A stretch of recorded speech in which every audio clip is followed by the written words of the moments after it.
Ladies and gentlemen, well, prior to starting the session two, prior to starting the forum, I would like to invite the Mr. Fumito Morinaga.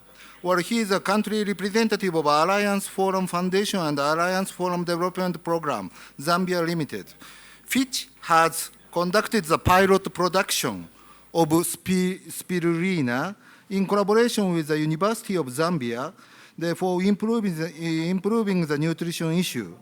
As you know, some of the food in our lunch box contained spirulina. Well, Mr. Morinaga will briefly explain their nutrition project.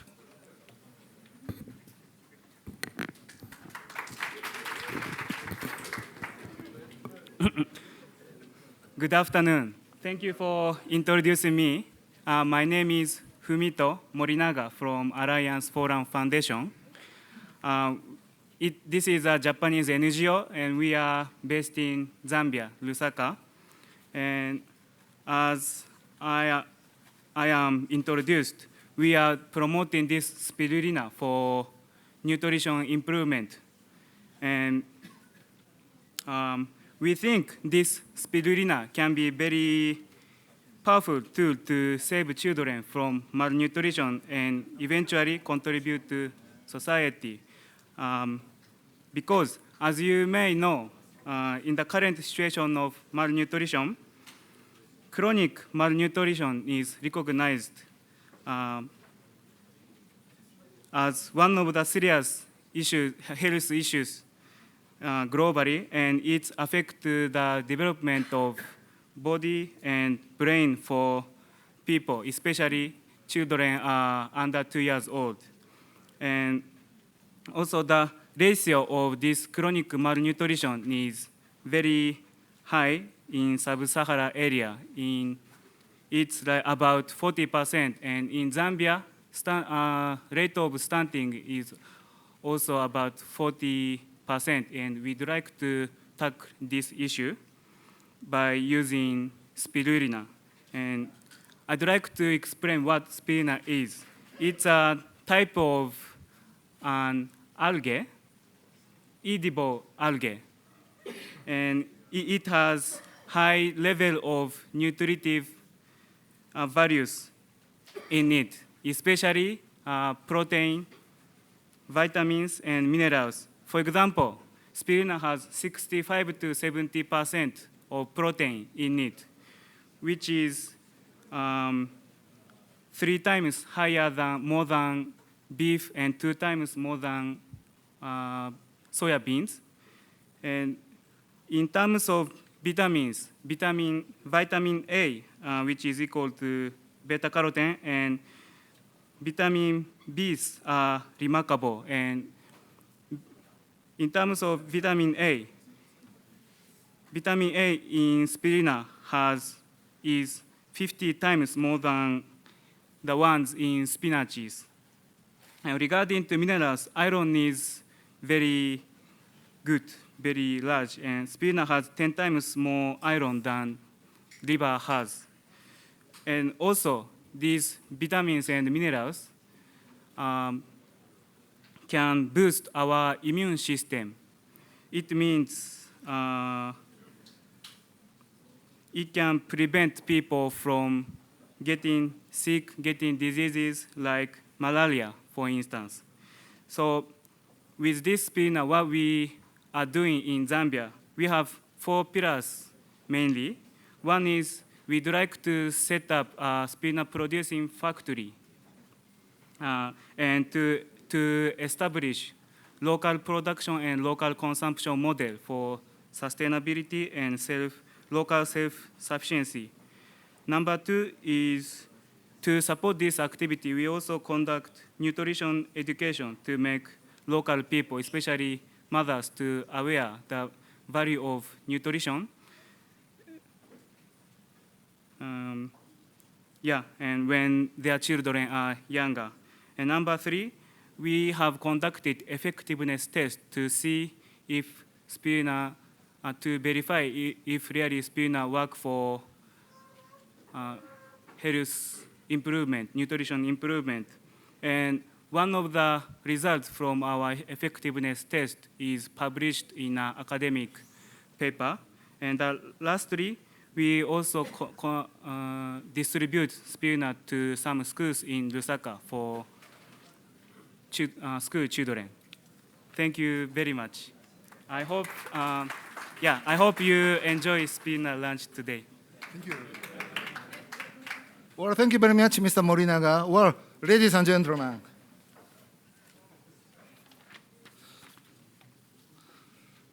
Ladies and gentlemen, thank you once again for joining us today.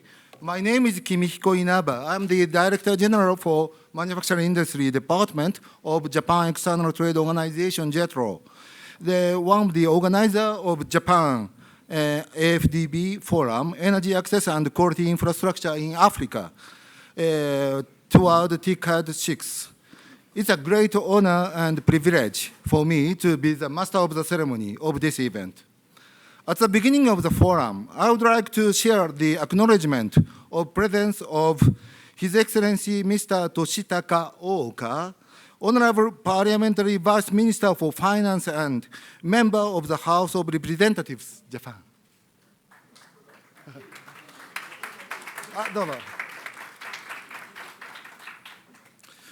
Well, His Excellency Mr. Kiyoshi Koinuma, Honorable Ambassador of Japan to the Republic of Zambia.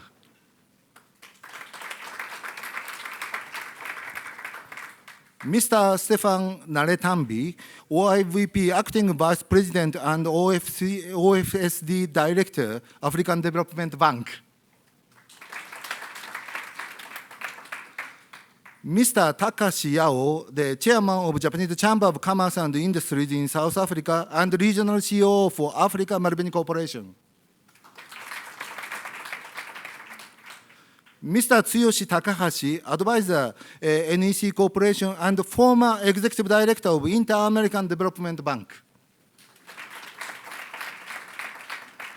Well, we are going to receive, maybe very soon, we are going to receive His Excellency Mr. Charles Zulu, Honorable Deputy Minister of Energy and Water Development, Republic of Zambia. We are very much, I'm very much looking forward to receiving him here. Well, ladies and gentlemen, Japan AfDB Forum, Energy Access and Quality Infrastructure in Africa, toward TICAD 6. It's jointly organized by African Development Bank, Japan Bank for International Cooperation, JBIC, Japan External Trade Organization, JETRO, and Japan International Cooperation Agency, JICA, and supported by the Government of Republic of Zambia, World Bank Group, and New Partnership for Africa's Development, NEPAD, Planning and Coordinating Agency. Now, I would like to start the opening session with three speakers, who are Mr. Stefan Naretambi, OIVP Acting Vice President and OFSD Director, African Development Bank, His Excellency Mr. Toshitaka Ooka, Honorable Parliamentary Vice Minister for Finance and Member of the House of Representatives, Japan, and and His Excellency Mr. Charles Zulu, Honorable Deputy Minister of Energy and Water Development, the Republic of Zambia, will join us later. Well, now Mr. Stefan Naretambi and Deputy Minister Ooka, could you come up to the stage, please?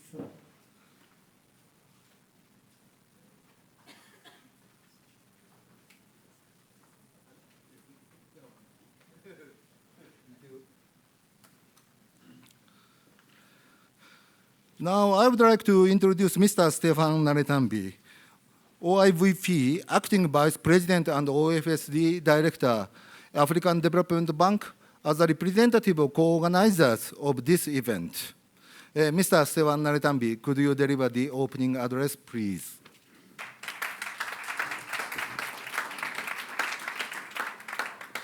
Thank you, Inaba-san. Excellencies, distinguished guests, ladies and gentlemen. I'm honored here today to speak at this joint event organized by the AfDB and the government of Japan in collaboration with 3 key Japanese organizations, namely JETRO, JICA, and JBIC. I'm also very pleased to be here with the distinguished representative of the government of Japan, Mr. Oka-san, the Honorable Parliamentary Vice Minister for Finance and member of the House of Representatives of Japan. It's a pleasure to meet you today, and allow me to thank you for your support during President Adeshina's recent visit to Japan and for facilitating his meeting with Mr. Aso, Minister of Finance.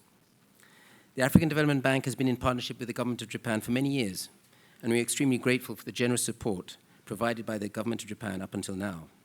The EPSA and also FAPA have been instrumental in the acceleration of private sector development in Africa, as we have leveraged government of Japan's support to improve the financing of the financial sector and the energy sector, in addition to helping build capacity and improve management systems in private sector institutions in various sectors.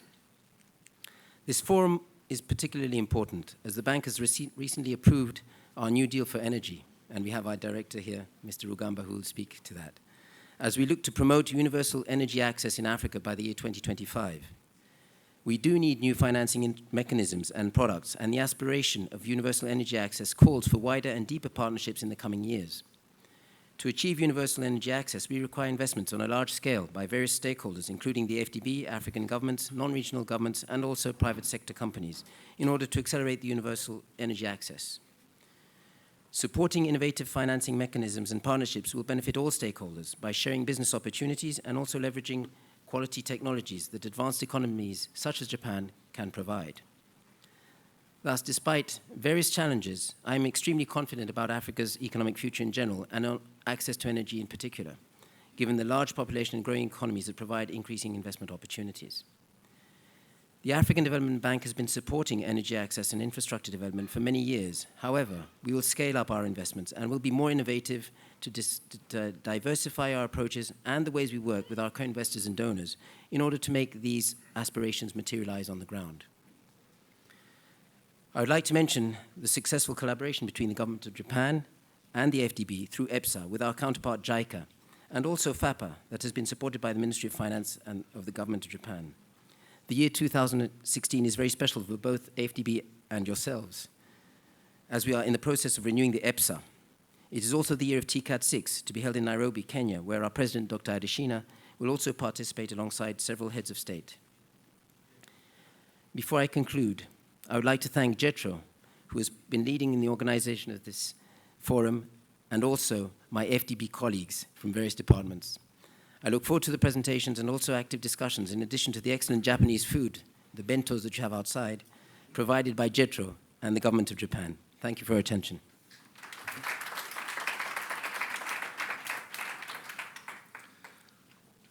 Well, thank you very much, Mr. Stefan Naretambi. Well, I would like to invite the representative of government of Japan, His Excellency Mr. Toshitaka Oka, Honorable Parliamentary Vice Minister for Finance and member of the House of Representatives, Japan. Deputy Minister, could you deliver the opening remarks, please?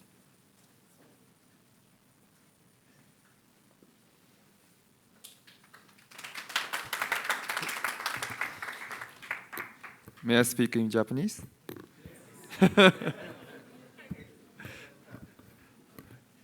じゃあ本日は、日本アフリカ開発銀行フォーラムにお招きをいただきましてありがとうございます。一言日本の政府を代表してご挨拶を申し上げます。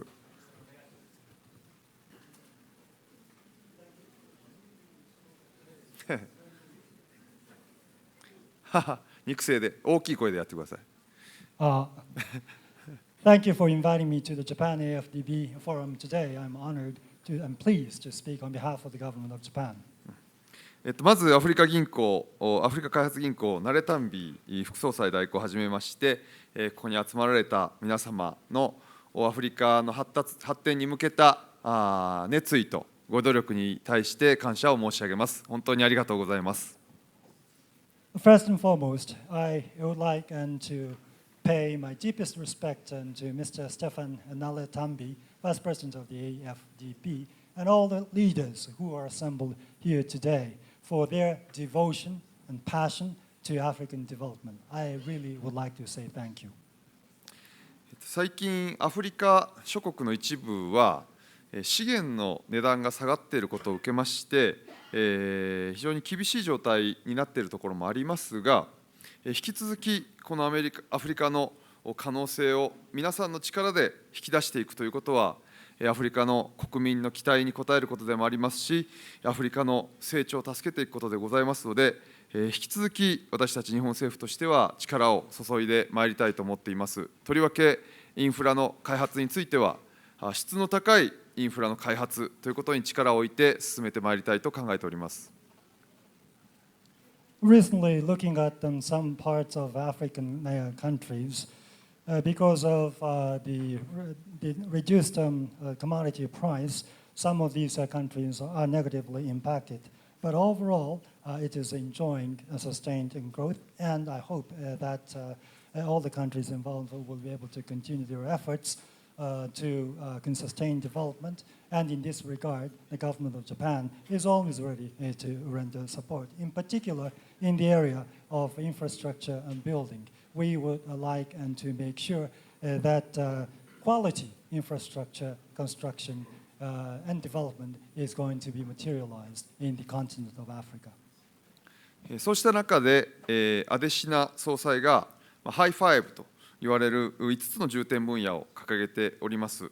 その中でも特にこのエネルギーという分野につきまして私たちも大変注目をしておりまして、このエネルギーがクリアすることによってその他貧困の問題、農業の問題も連続してクリアできるものというふうに考えておりますので、このエネルギーを最も重視をしております。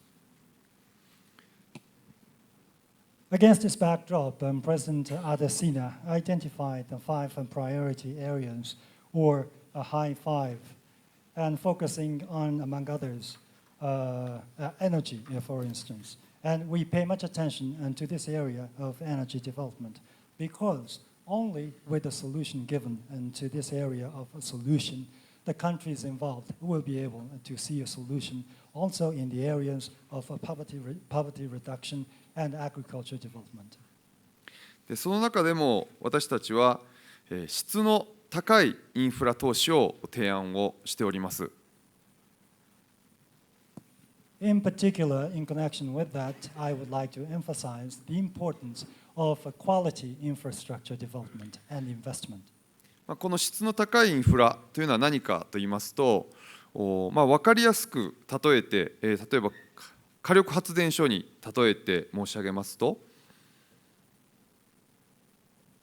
If I may give you some example in order to help you understand more in detail, for example, in the case of a thermal power plant. 日本が提案している火力発電所、まず停電をしません、壊れない。これだけでも非常に経済も安定するし、機械ロス、機械コストを極めて小さくできます。Japanese made thermal power stations do not experience any blackout or the shortage of electricity, and that would enable the country to stabilize economic development. In addition to that, this will not lead into any opportunity losses, and so this is going to be a very good thing for the economy. 2つ目は、小さな燃料で大きな電気が取り出せます。これも結果として極めて安いコストにつながってまいります。Another benefit you will be able to enjoy from this kind of a project is that the thermal power station size can remain small, but still you can enjoy more energy to be extracted from that power station. This also enables you to enjoy cost reduction. また環境にも非常に優しいし、その資源の調達も安定して安いコストで調達できる資源を使うことを私たちは提案をしています。これは事業の持続性につながってまいります。Another important benefit I have to emphasize here is eco-friendliness of such power plant. And it can also rely on resources that are more reasonable in price, and that would enable importing countries and to have a lower cost of operation. And this will enable the country to continue sustained growth. その他にも人材の育成や技術の移転、その国への技術の移転なども進めていきます。こうした質の高いインフラこそ私たちは皆様アフリカの国民に対して大きな幸福への一歩を提供できるものと考えております。The country itself is also active and ready to provide assistance in, for example, capacity building and technology in transfer. And in one word, if I should say that quality infrastructure investment is extremely an important thing that Japan will be able to provide happiness to all the people living in Africa.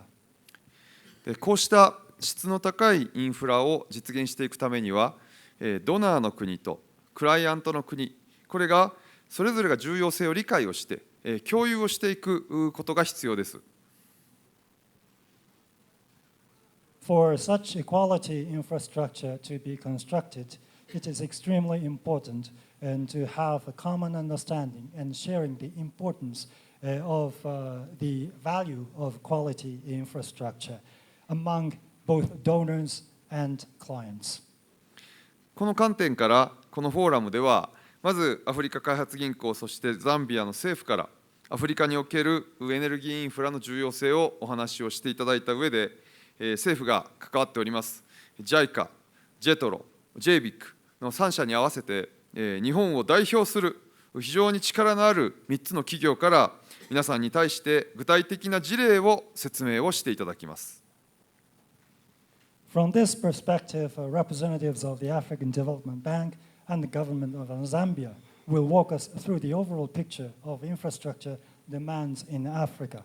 And then JICA, JETRO, JBIC of those government-related agencies and 3 Japanese powerful companies will take the floor to provide the participants with know-hows in cases of quality infrastructure investment. 今日お見えいただきました皆様がこのフォーラムでの成果をそれぞれの政府あるいはそれぞれの企業にお持ち帰りをいただきましてそれぞれの立場からアフリカの発展にまたアフリカの国民の幸せのためにお力添えいただきますことこれこそがアフリカの持続的そして包括的な発展につながるものということを皆様にお話を申し上げまして私からのご挨拶とさせていただきます。I sincerely hope that all the participants at this forum will be able to have takeaway lessons from the discussion here we are going to organize today, and hope that those lessons will be utilized and applied to your workplaces or to your government and policies. And I truly hope that those lessons and what you are going to learn from today's forum will be able to be used for furthering development of African countries and for promoting happiness of people living in the African continent. And I also would like to see this forum is going to be a trigger for promoting sustained and comprehensive and inclusive development of Africa. With this, I would like to conclude my remarks. どうもありがとうございました。Thank you very much.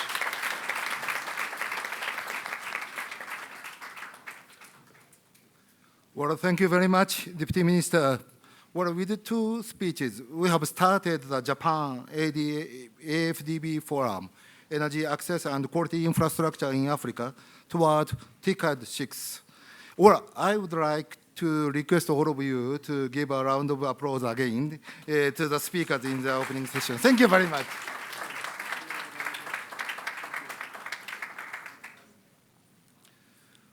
Well, now let me introduce the moderator and the speakers of session 1, in which we are going to discuss on the development finance institutions and development organizations. The moderator is Mr. Shimere Gray Johnson, Head of Regional Integration, Infrastructure and Trade Program, New Partnership for Africa's Development, NEPAD, the Planning and Coordinating Agency. And we have the we have 4 speakers who are Mr. Alex Lugamba, Director, Energy, Environment and Climate Change Department, African Development Bank, Mr. Monojit Pal, Principal Investment Officer, ONEC, African Development Bank, Mr. Junichi Yamada, Senior Special Advisor, Japan International Cooperation Agency, JICA, and Mr. Moriyuki Aida, Executive Officer for Europe, the Middle East, and Africa, Japan Bank for International Cooperation, JBIC. Gentlemen, could you come up to the stage, please?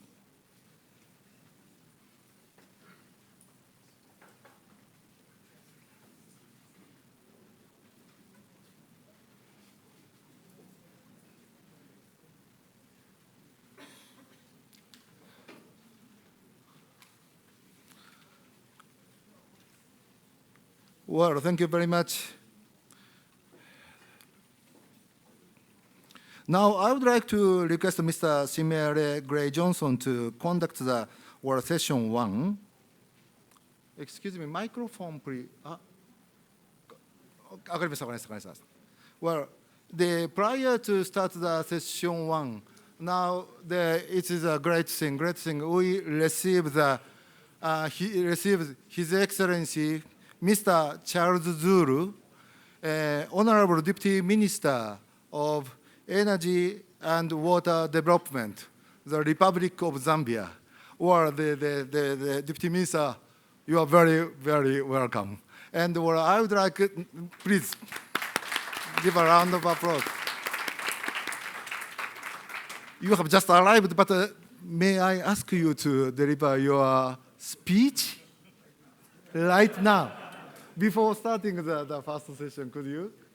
Please, I would like to invite the Honorable Deputy Minister of Energy and Water Development, the Republic of Zambia, His Excellency Mr. Charles Zulu. You may speak about the cooperative relations between Japan and Zambia in the energy and water development sector. Could you please?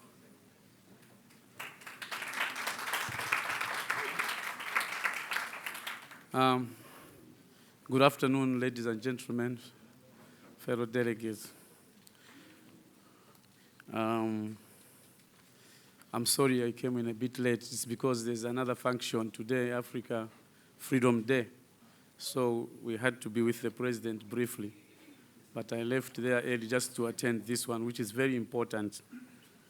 Your Excellencies, honorable ministers, invited guests, ladies and gentlemen, it is with great honor and expectation that I stand here today to participate and make this address to this side event of the African Development Bank annual meeting.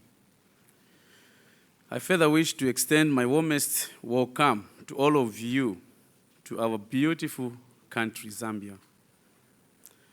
I hope and trust that you are enjoying our hospitality. We are very friendly people, you know.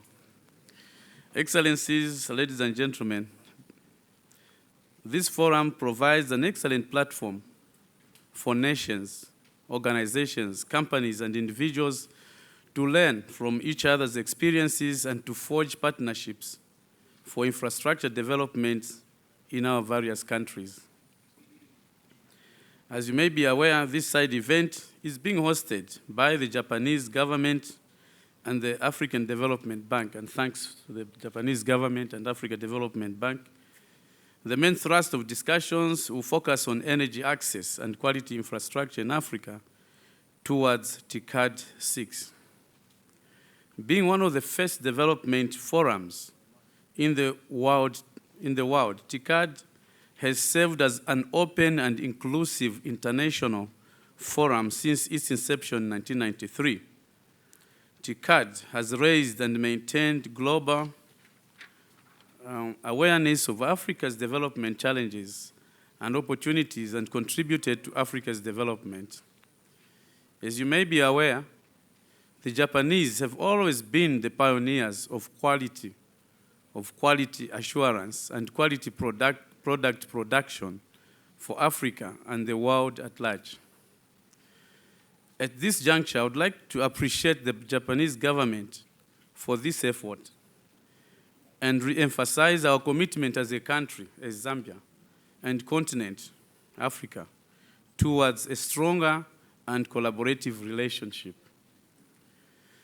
Excellencies, ladies and gentlemen, Zambia is an attractive investment destination. Zambia is an attractive investment destination, offering various lucrative investment opportunities in tourism, agriculture, manufacturing, energy, and mining. The investment climate is characterized by a stable microeconomic environment, stable political system. We've had several general elections without noise in this country, and we're expecting the next 2 months another general election.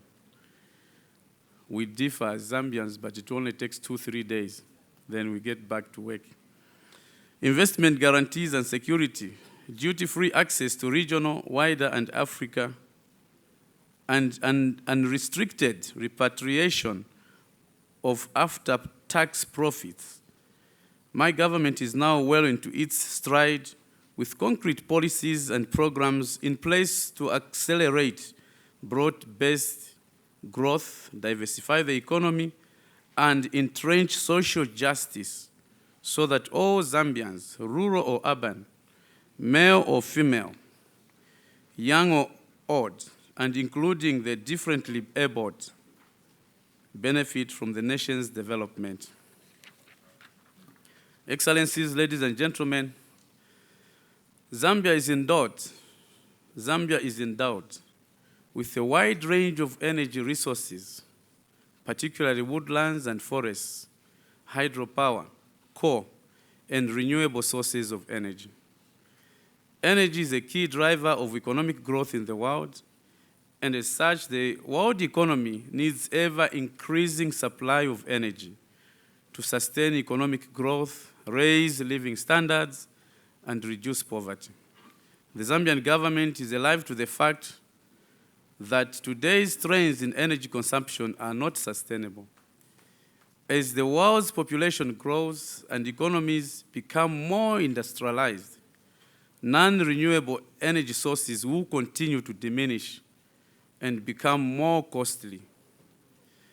Zambia has the installed capacity of 2,451 megawatts, 2,451 megawatts, of which 97% is from hydro and 3% from other sources. This makes it very vulnerable. It makes it very vulnerable to the impact of climate change. Excellencies, ladies and gentlemen, fixing Africa's energy deficit is one of the most urgent priorities we face today.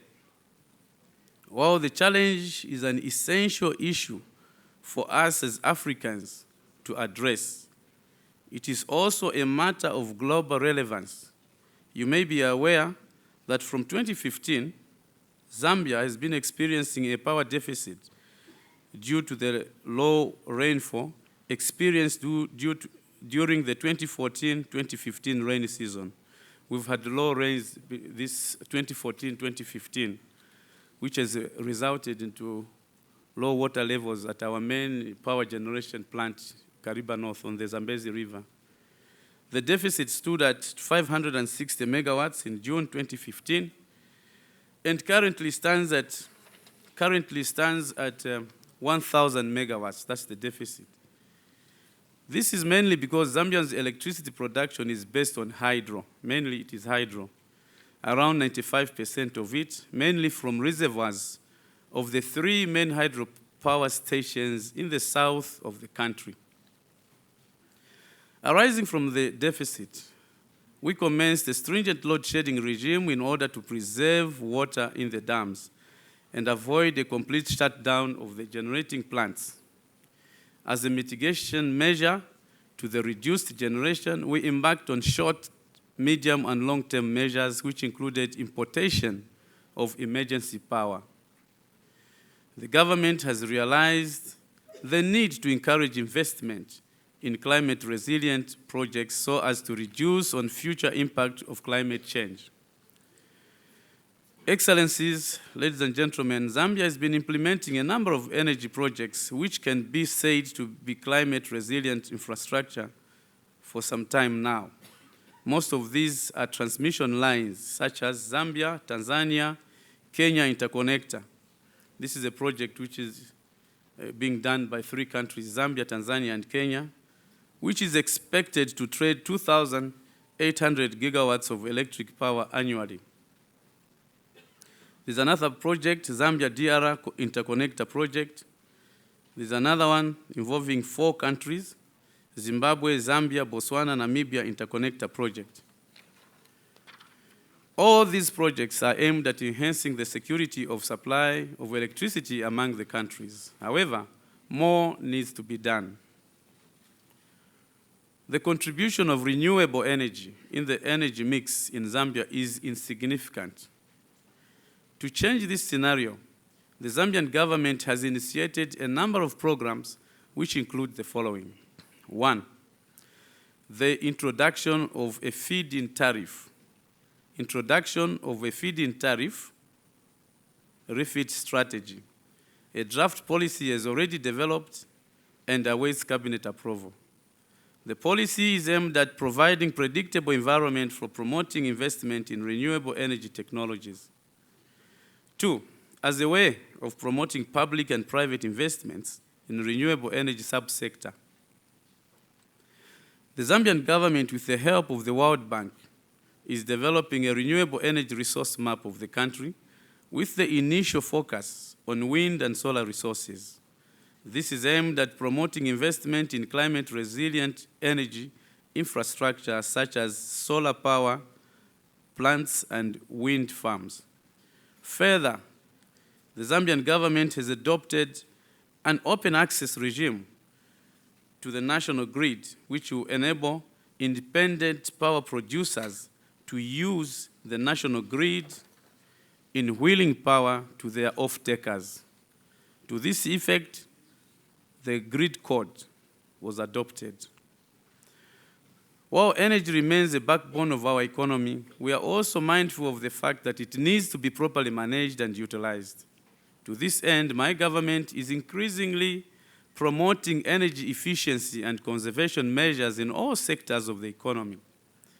When we talk of energy efficiency, we envision more than switching off lights or geysers.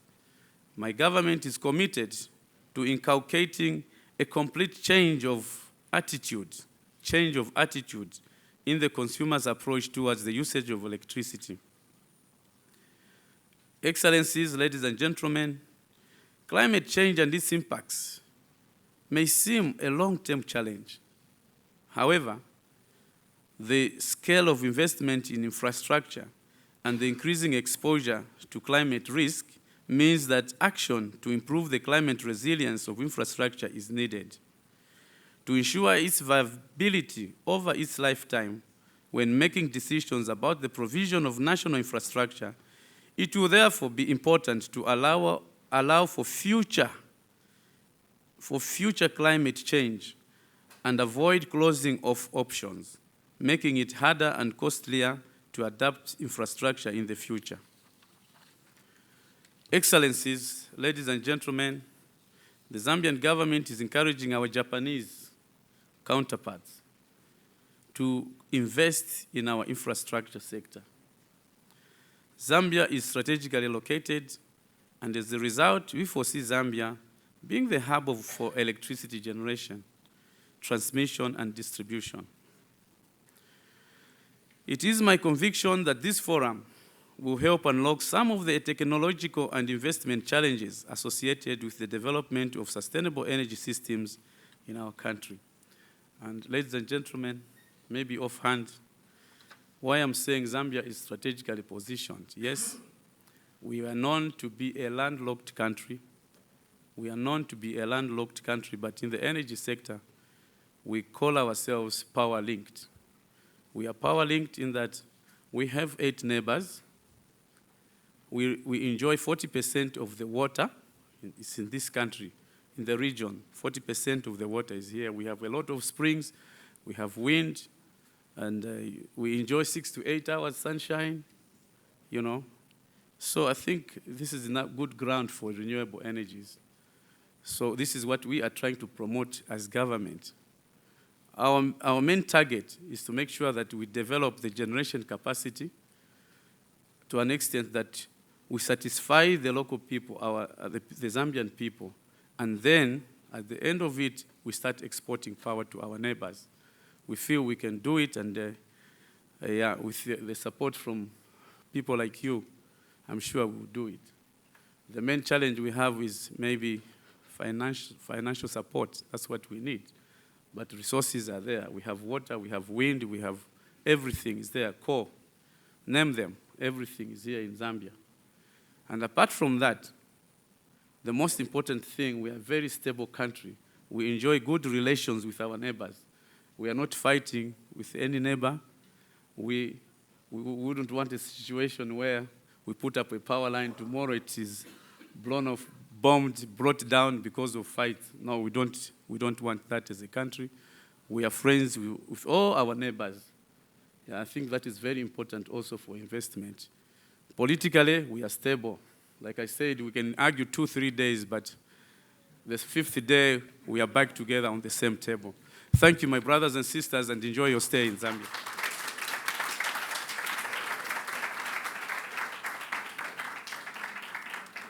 Thank you very much.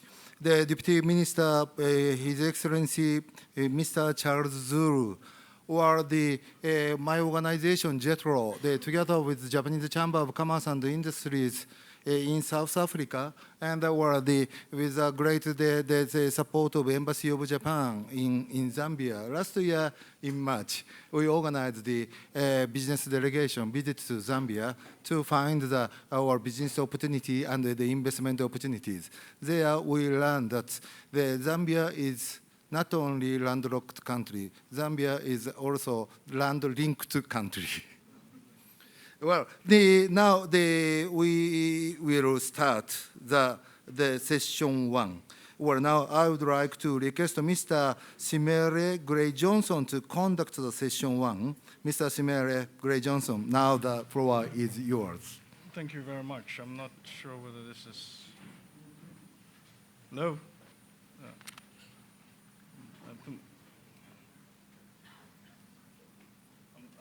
Maybe I need okay, I think now it's working. Thank you very much. Good afternoon, everyone, excellencies, ministers, ADB Vice President. He was here, but I think he's actually gone. Colleagues, we will start the session and we'll segment it into 4. We'll kick off with, I'll just spend 1 or 2 minutes just to contextualize the session. And then I'll allow our esteemed panelists to make their intervention.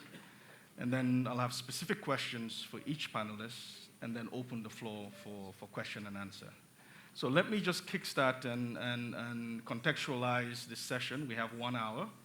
So pretty much the idea is to, of course, look at what the role of DFIs and development organizations in terms of energy access and infrastructure. And if we look at it in a continental setting, we'll remember that we have the Program for Infrastructure Development in Africa. Interestingly enough, the minister mentioned ZTK, and ZTK is part of the PIDA programs, of which another 60% of those 433 projects are actually energy projects. So the issue of energy is very central to the continent and its development. Together with the African Development Bank, NEPAD agency has also worked with JICA, Japan through JICA, to set up the early stage project preparation facility called SDM. We've just launched a logistics initiative that deals with transport called Move Africa 2 weeks ago at the World Economic Forum. We just had a 2-day event, 2 days ago, we just had an event with 76 businesses called the Continental Business Network right here together as part of the annual meetings. And ZTK was actually showcased as a potential private sector project where investments can go in. So it's really timely that the minister mentioned the ZTK project. But what have we learned 2 days ago? We learned that overall, according to Moody's Investors Services, Moody's reporting that project finance bank loans is lower in Africa, the default rate on bank loans. In fact, it's 2.2%. In North and Latin America, it's 9.9% and 14.8% respectively. And in East Asia, it's 10%. So the question is, why is it Africa not receiving the necessary investments and the necessary financing? We also learned yesterday from President Kagame, who mentioned that he was ready to receive surplus energy into Rwanda, but then found out that the transmission lines from Kenya to Rwanda were just not there. So I put it to our panelists. I hope you will be able to contextualize the discussion. So we'll have a very lively and engaging discussion, and then from there on, we'll open up the floor. Pretty much, and I know, Director Rugamba, you have to leave in the next 10, 15 minutes, so perhaps you will kickstart, and then we will move to the other esteemed panelists. You have the floor, sir. Okay. Thank you. Yes, you can. I think you have a PowerPoint presentation. Do we have a technical person that can assist us with the slides? Yes, good afternoon, friends. I will make a presentation, but my assumption is that the organizers will make it available, so I will really not be able to go through in detail. I'll just pick some few slides to make a few salient points. If they could put on the first slide, please.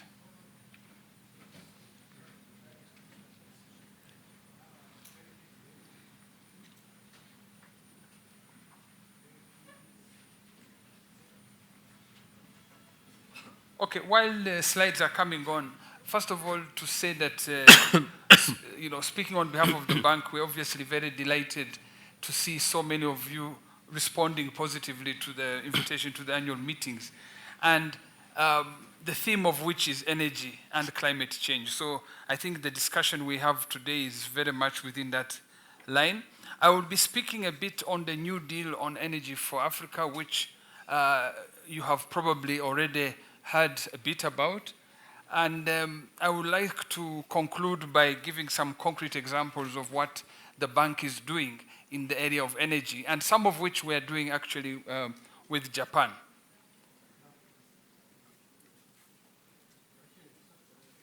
Oh, okay. So just in terms of context, I think the Deputy Minister from Zambia just mentioned a few minutes ago how well endowed Zambia is with different sources of energy. I think that picture does show up in a lot of the continent. I mean, this is a continent that is certainly well endowed, be it with solar, hydro, wind, also the fossil fuels, oil, gas. So it's a very rich continent as far as energy is concerned. But this is where the dilemma comes, or the paradox, is that in terms of access, we have an issue. We still are at about a third of the continent having access, with 2/3 still unconnected to modern and affordable energy sources. So this is where our work really lies. Now, but also it's important to point out that there is some good news as well on the continent. I mean, there are some countries that have been able to make some good progress in terms of increasing investments and access, and I've cited a few of them. There are many, but I think what we're seeing in Cote d'Ivoire, Kenya, Morocco, South Africa, and others, I think is quite interesting. And the share of renewables is increasing. I think we're seeing an interesting increase. Independent power producers are also coming on stream, and a lot of it facilitated through some of our products as DFIs. I know that's part of our discussion on how DFIs can stimulate investment. And I think this is something we'll come back to in the discussion. Now, what are we doing as the African Development Bank? We have an energy policy which guides our operations, and it's really all about affordable, reliable access to energy, and also about sustainable sources of energy.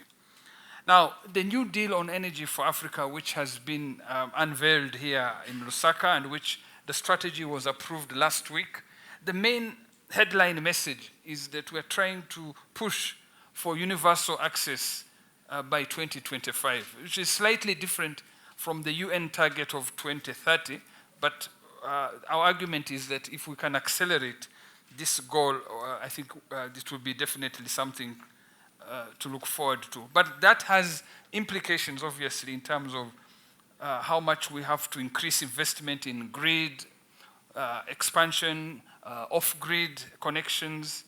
So it's significant. I mean, I don't think I want to underestimate the effort required to reach universal access, but it's something we are committed to doing. Now, under the New Deal, we do have various flagship programs which have been identified. Now, as we move away from Lusaka, we now start moving into the implementation of this New Deal and the different programs. There are 10, but we will not start all 10 simultaneously. I think some will start before others. Some of which are interesting for this discussion is we'll be trying to increase the pool of projects, bankable projects. I think you talked of early stage development. I think this is something we need to strengthen. We'll look at utility transformation, IPP rollout. So various programs will be implemented over the next months and years. There is also the Africa Renewable Energy Initiative, which was launched at COP21, which I think I need to highlight. Again, this is something to help reach the goals, which are quite aspirational as well. I think the 10 gigawatt of additional renewable by 2020 is probably doable. I think that is something within our reach. But it has also a higher target of 300 gigawatts by 2030, which is what we are trying to work towards. The bank hosts different facilities on climate, and I won't really stay much on this slide, but just to say that these are facilities that countries have access to. Finally, just to give you a sense of some of our ongoing and planned operations, we do have a number of projects, some of the PIDA projects you referred to. We're doing interconnections between Cote d'Ivoire, Liberia, Sierra Leone, Guinea, the ZTK, which was mentioned, the Kenya-Tanzania, which we are co-financing with Japan, the OMVG project, and various other investments. Just maybe a snapshot of where some of these projects are located. It's all over the continent, but these are just a few illustrations. Maybe just to point out that within Mozambique, there is a new project we are preparing with Japan, with JICA, which is the Kaya-Nakala transmission line. The issue about energy is that regional approaches, I think, make sense so that we promote trading of power across the continent. I think that is something we would like to see more of. Again, these are just slides. This is the Kaya-Nakala, which I mentioned, which is under preparation. And I think I'll stop there, and moderator, hope that later maybe we can come up with some specific other points. Thank you very much. Thank you very much. Thank you very much, Alex. Thank you very much. I think you've contextualize all these projects that are going on linked to the PIDA program, but I think Monojit, you will be more specific in some of your in your delivery to identify some opportunities for investments as it links to the bank and sure. Its relationship with Japan. Sure. Please, you have the floor. Thank you very much. Thank you.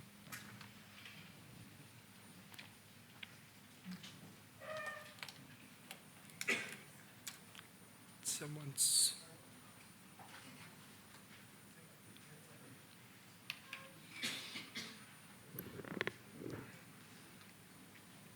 So let me just give you Alex gave you an overview of the bank's engagement, the New Deal, and what I'll do is dive into some projects just to give you a flavor of what we are doing and also put them in a wider context of what the countries are doing.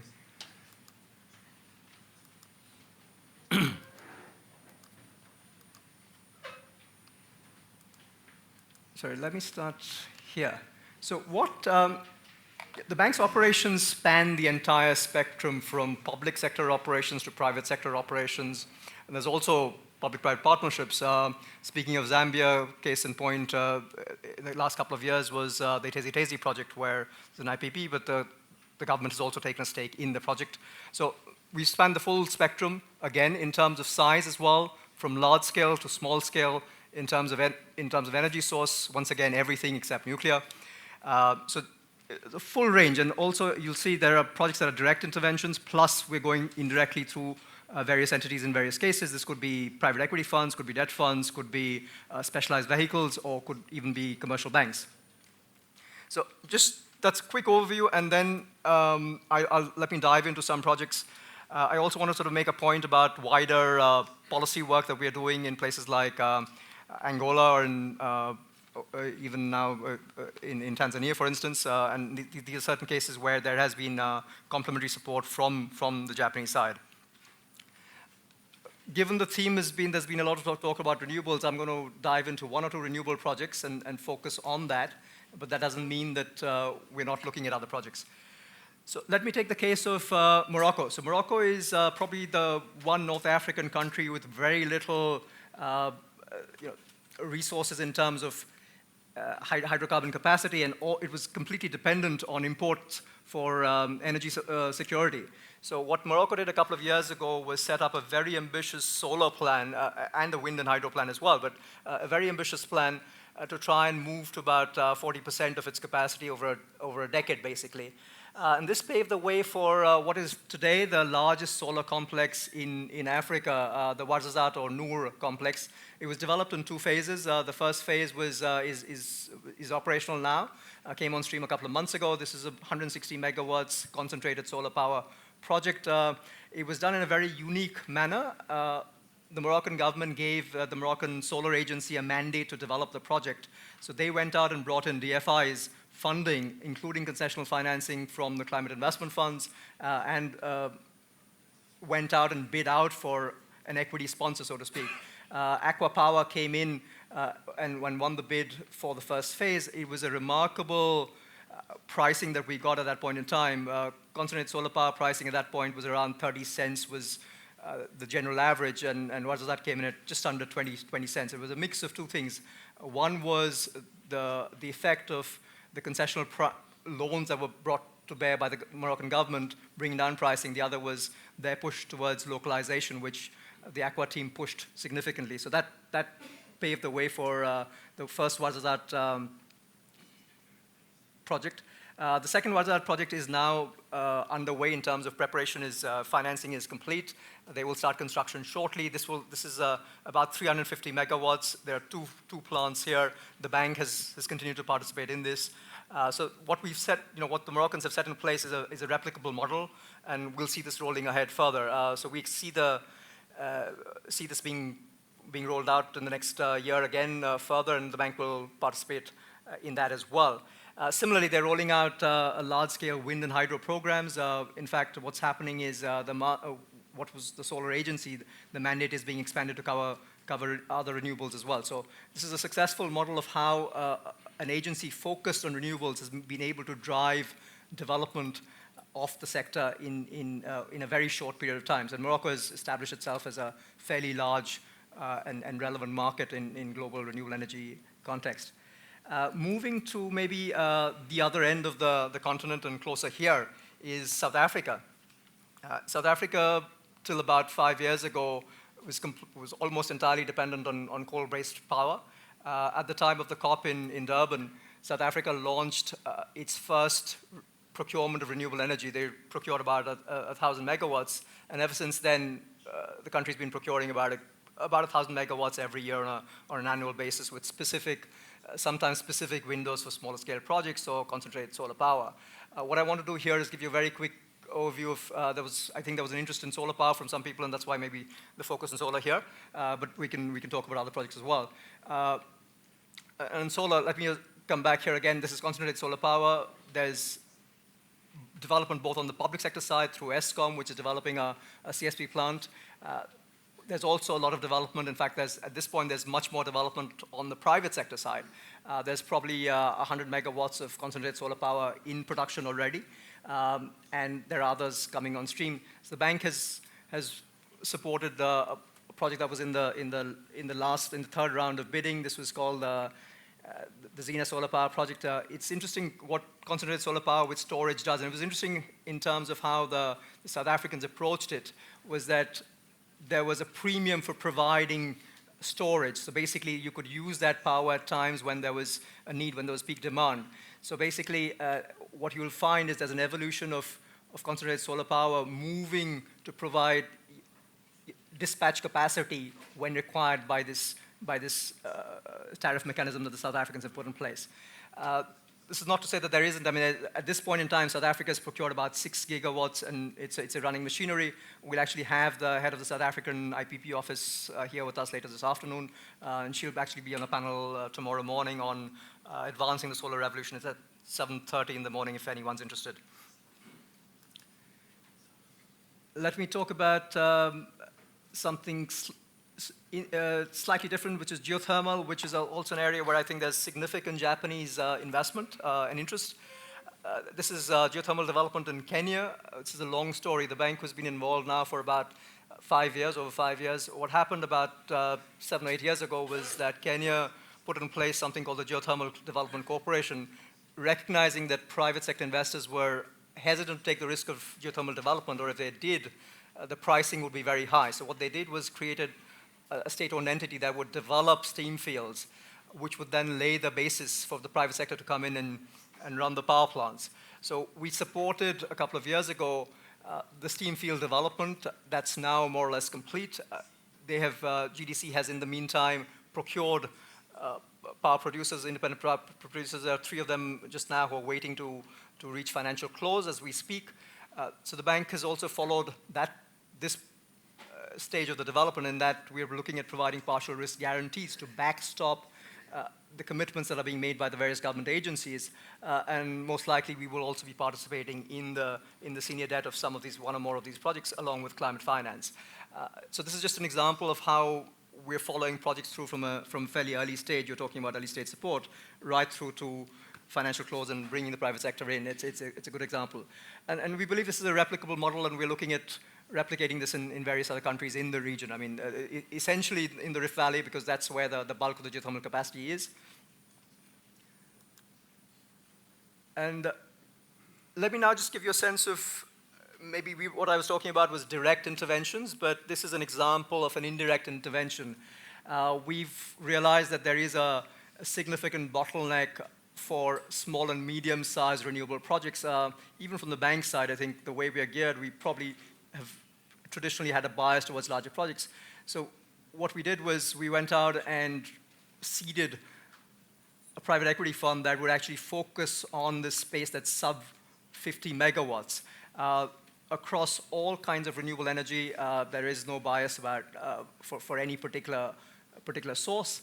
And what's interesting is this was again made possible with a little bit of climate finance, and what we've done is it's a tiered capital structure where the DFIs, or rather the climate finance, is taking a low return to bring in private investors who might not otherwise be interested by the level of return that the project offers. So this is a fund that's running, it's operational, it's looking at projects as we speak, geothermal, hydro, wind, primarily at the moment in East Africa, but also looking out in West Africa.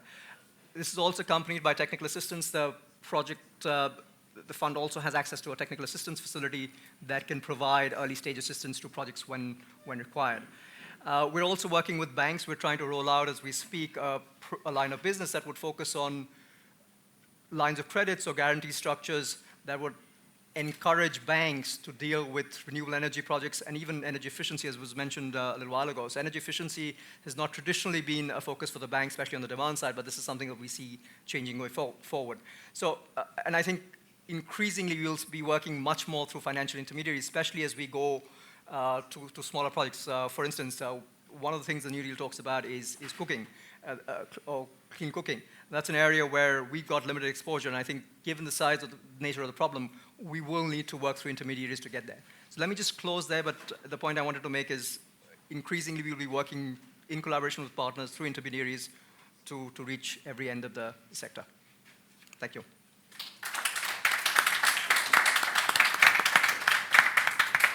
Thank you very much, Monojit. Thanks for going into the specifics. Perhaps now I'll invite Junichi. Yeah. But maybe just before you do your intervention, I mean, we've heard yesterday from the leaders, both President Paul Kagame and President Uhuru Kenyatta and President Adesina, that there's no time. We need to get these projects moving. We need to make sure we meet the targets. We have SDG 7s. We have PAP 2020, 2040. We have the New Deal. We have the Africa Power Vision. The issue of quality, I mean, is looking at the time we have, the fact that there's no time to roll out and transform the continent, especially in terms of energy, and also the targets set, the issue of quality becomes extremely significant. So I'll leave it up to you to give us the Japanese experience on quality and what Japan can bring to the table. You have the floor. Thanks. Thank you. Thank you.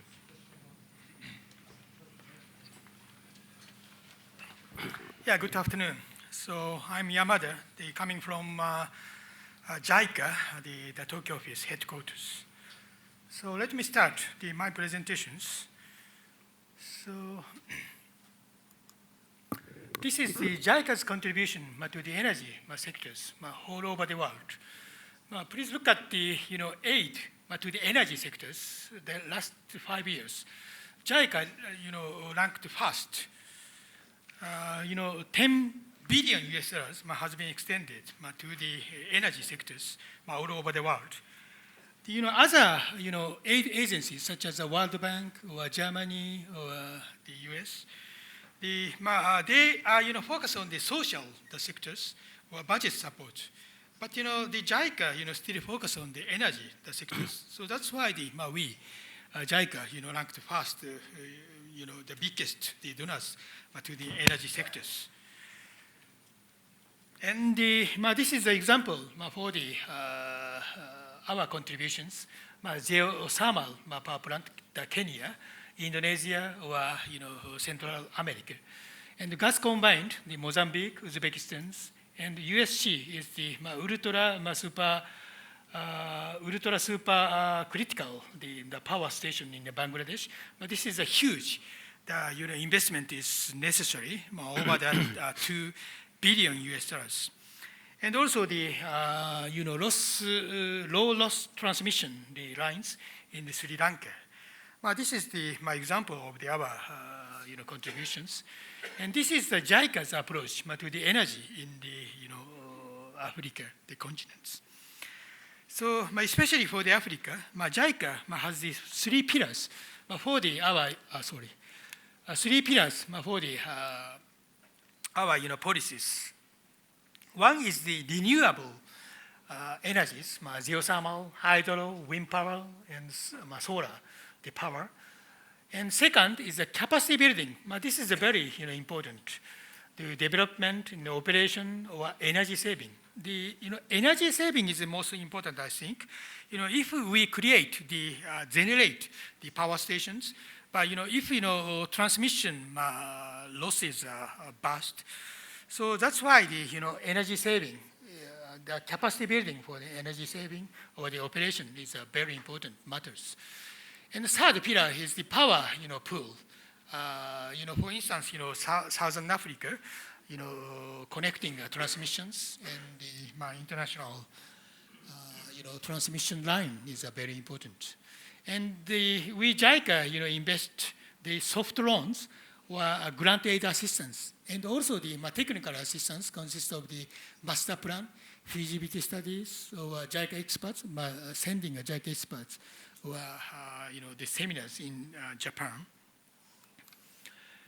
This is the example for our contribution to the Africa, the energy sectors.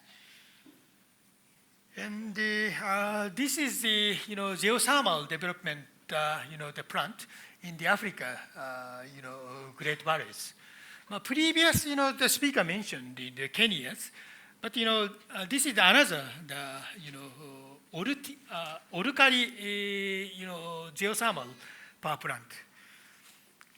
And this is the first geothermal the development in Africa, Great Rift Valleys.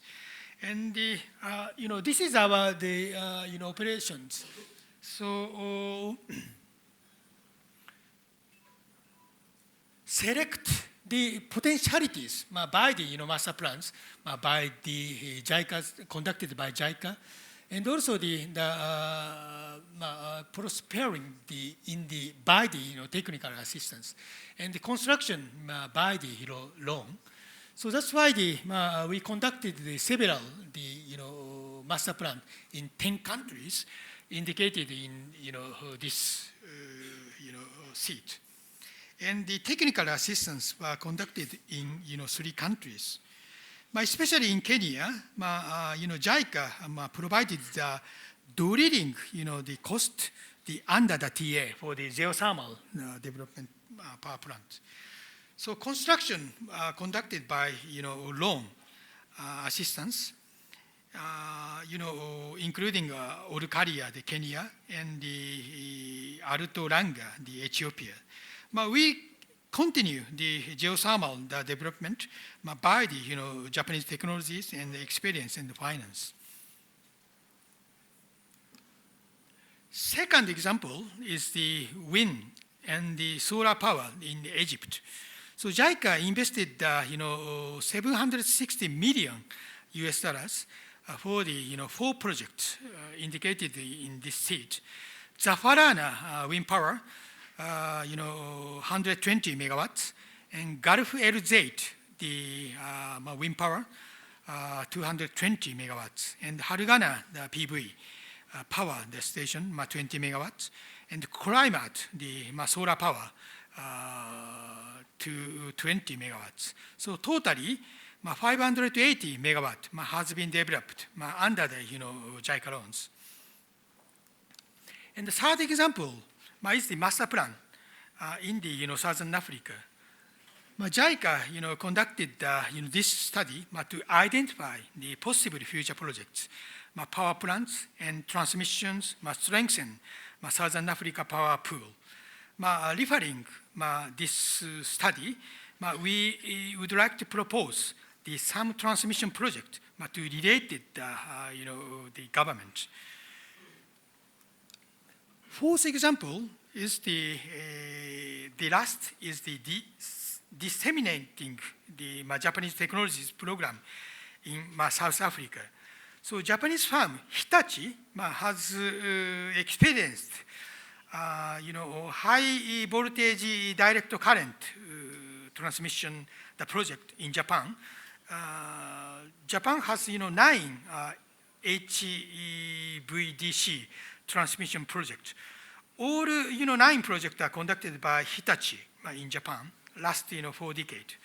So we JICA cooperate with the Hitachi and also the South Africa ESCOM to introduce the energy efficient transmissions in Southern Africa, such as between Botswana and South Africa. Japanese technologies can reduce the losses of the transmission power.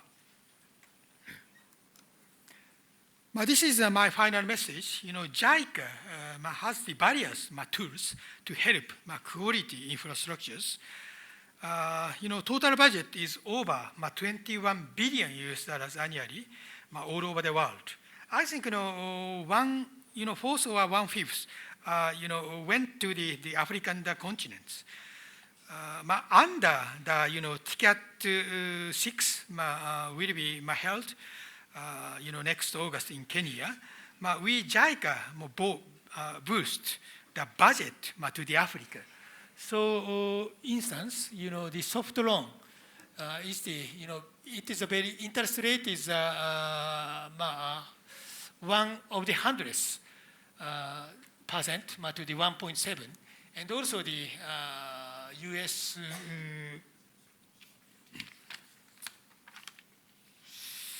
18.9 billion were committed last fiscal years.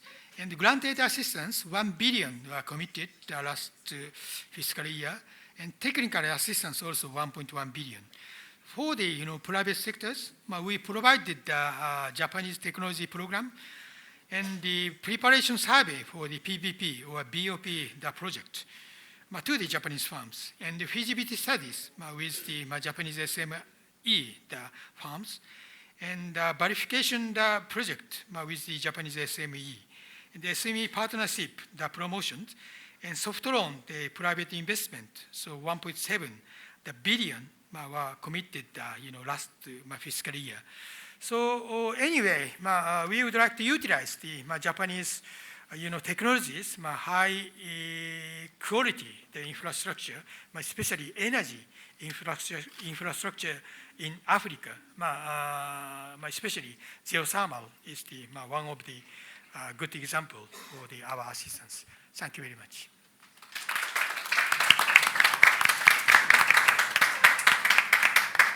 Thank you very much, Mr. Yamada. Whilst I call Mr. Aida to the podium, Mr. Aida, we learned 2 days ago, the Continental Business Network, that money is not the problem. So the issue should be more on de-risking. The issues of de-risking and bid open tenders and closed bids and unsolicited bids. I hope you will be able to reassure us that money is not the problem. We just need to prepare these projects much better. You have the floor, sir. Right. Okay. Good afternoon, everybody. Thank you very much for attending this seminar. My name is Aida, easy to remember, same as the opera musical.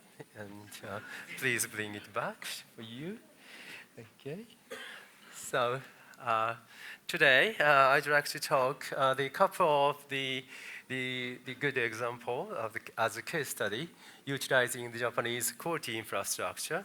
But before going through that, I'd like to briefly explain who we are, what is JBIC. JBIC is actually the little brother of the JICA. We are the boss, the policy-based the financial institution wholly owned by the Japanese government. And JICA is, of course, in charge of the official development assistance, and JBIC is in charge of to promote the trade and investment. And we have the couple of the financial instruments. Of course, as a ECA, we have the export loans and the import loans, and also we utilize the overseas investment loans for the infrastructure projects. And also, we sometimes we use the equity participations for the if something good the company or the projects are there, but the relatively small amount. Okay. So the JBIC support basically the commercially viable project only. In collaboration with the private financial institutions and as well as the multilateral institutions such as the AfDB and Islamic Development Bank and IFC, of course. And our focus is sovereign finance is, of course, the one of the category of our financing. And of course, the corporate finance, we will lend the money to the corporate on the basis of the corporate risk. And also the third category is the project finance. We will lend the money to the project only based on the cash flow from only the project, only the specific project. So in every case, so our focus is the commercially viable project. So the question is how to make the commercial viable, or in other words, bankable project. That is the main focus of us always to struggle. And of course, the host countries we talk with the host country, of course, and also the investors, or it means the equity participants, as well as the lenders. Okay, among those stakeholders, we have to make a good, reasonable risk-sharing schemes. So, with regard to the TCAD, at the timing of the TCAD 4, we JB committed 3 billion, but that was a target, but the actual committed amount was 2.5 billion at that time.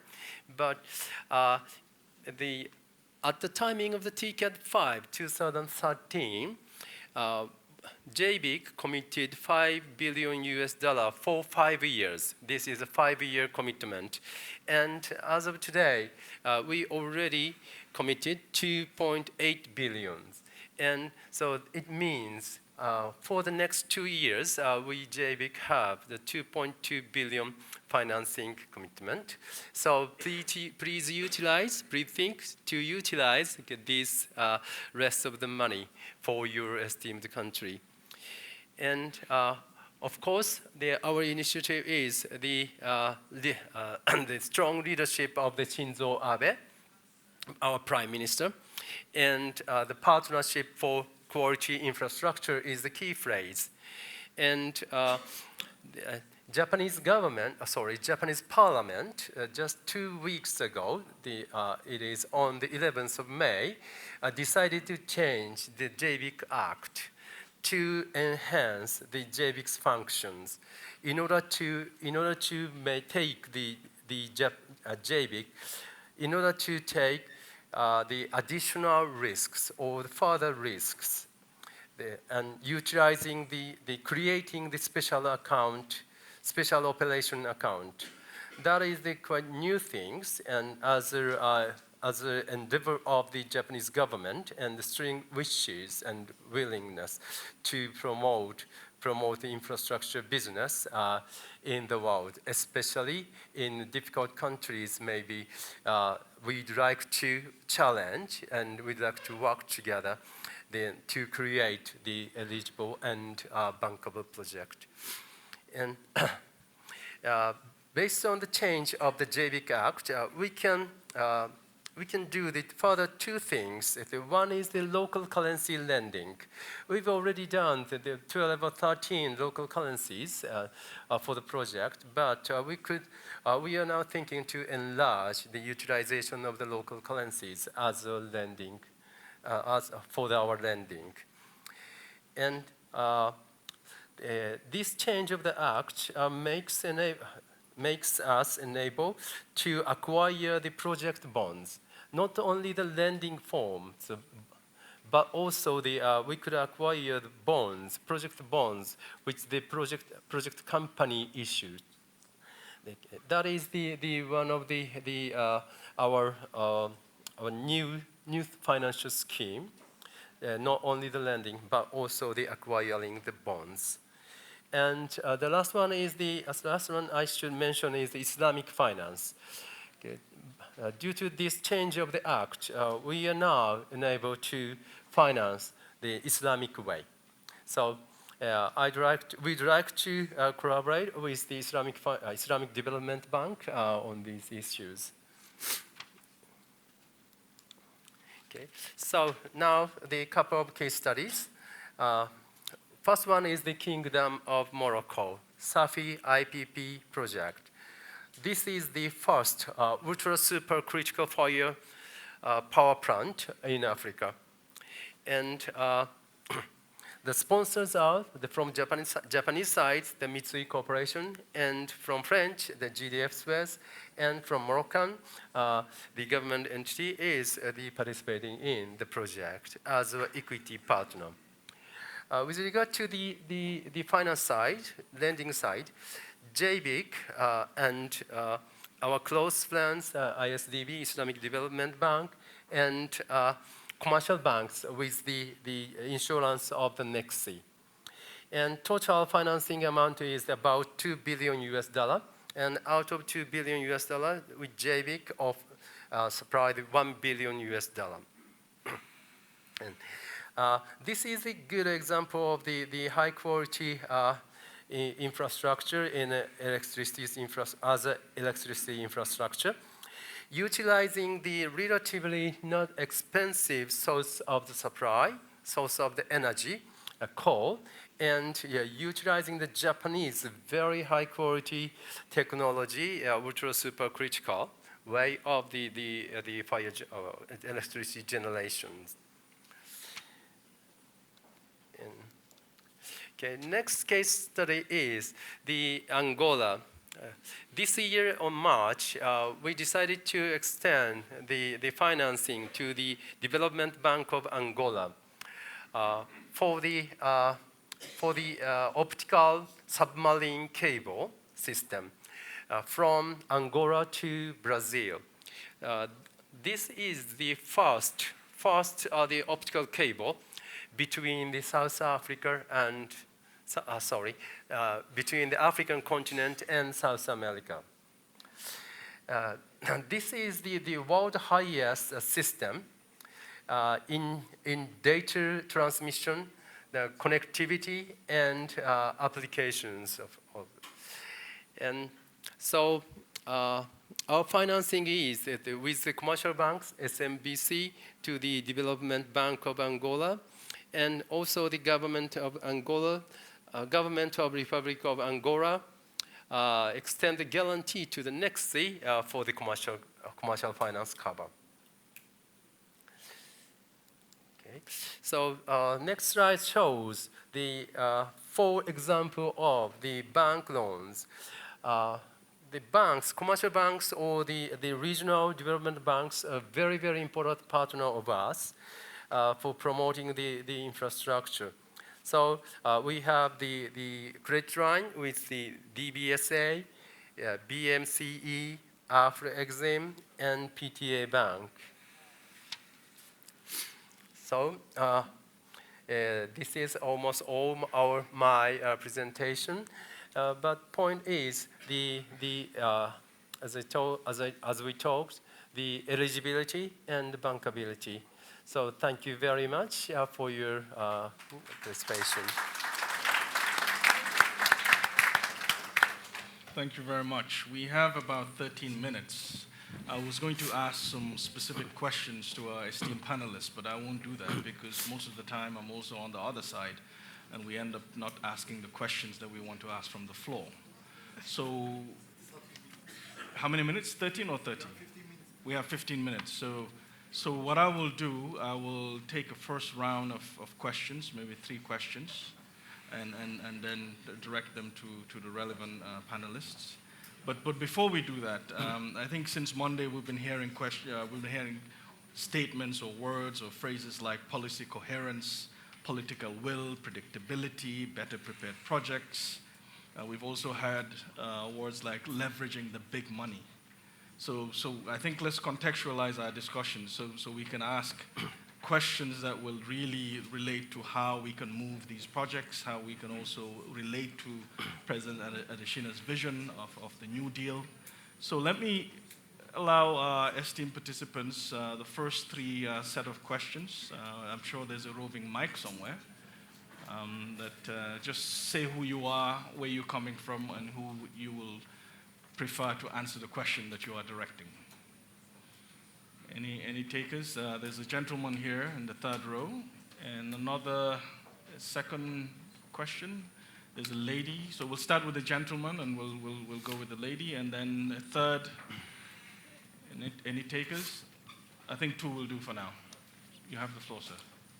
Thank you very much, and thank you very much for the wonderful presentations. I have 2 questions for both AfDB and JICA. Can you quickly just introduce yourself? My name is Linus Chanda. I'm an SME in renewable energy and energy efficiency. From the time we started this annual general meeting for AfDB, one of the things I've noticed which has been missing is the emphasis on energy efficiency, and especially if we're going to discuss industrialization, this seems to be missing. And now sitting in this presentation where Japan who is at the epitome of quality, again, I see it missing. Could I get a reaction from both JICA and AfDB? Secondly, listening to the presentations, especially the last one, I noticed this emphasis to the large projects. The emphasis from the AfDB president has been that we are in a hurry to provide energy, and we have all these deadlines, 2025, 2040, 2030. Large projects, as we all know, have got a long turnaround time. Again, I noticed there is something missing here, small projects, and especially those that can touch on the role that an SME can play. Thank you. Thank you. Can we, lady? Thank you. Is this working? Yes. My name is Mira Davidovsky. I'm a projects lawyer with Denton's, working on global projects. And my questions also pertain to energy efficiency. One question is, I noticed that many of the speakers mentioned earlier how in quality infrastructure projects, energy efficiency is wrapped in through capacity development. So transmission losses are reduced because of the application of appropriate technologies. So that's something that specialized providers will wrap in to their management of a project. You don't always have that kind of provider.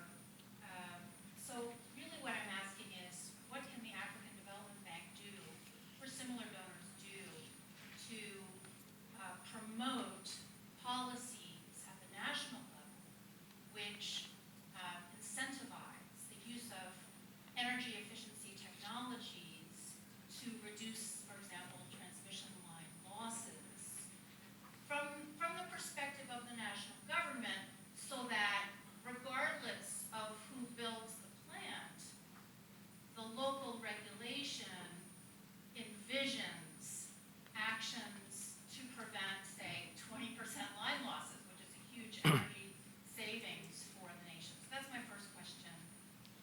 And the second question has to do with the viability gap. I think it's well known that there is not enough funding for appropriate feasibility studies to make concept projects into bankable projects. And in many cases, these projects are in countries that don't have either access to non-concessional funding for feasibility studies. So is there more that can be done to release grant-type funding for feasibility studies that would lead later to perhaps privately funded or project finance funded plants? That's my second question. Thank you. Thank you. Thank you very much.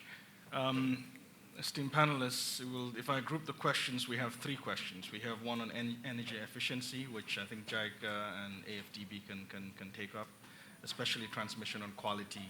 And then we have the large projects. What are we doing with the small projects, the SME? What roles would the SMEs play?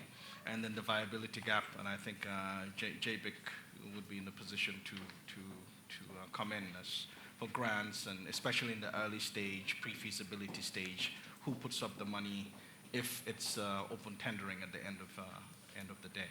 So perhaps we can start with African Development Bank and walk our way to JICA and then JBIC. Sure. Thanks.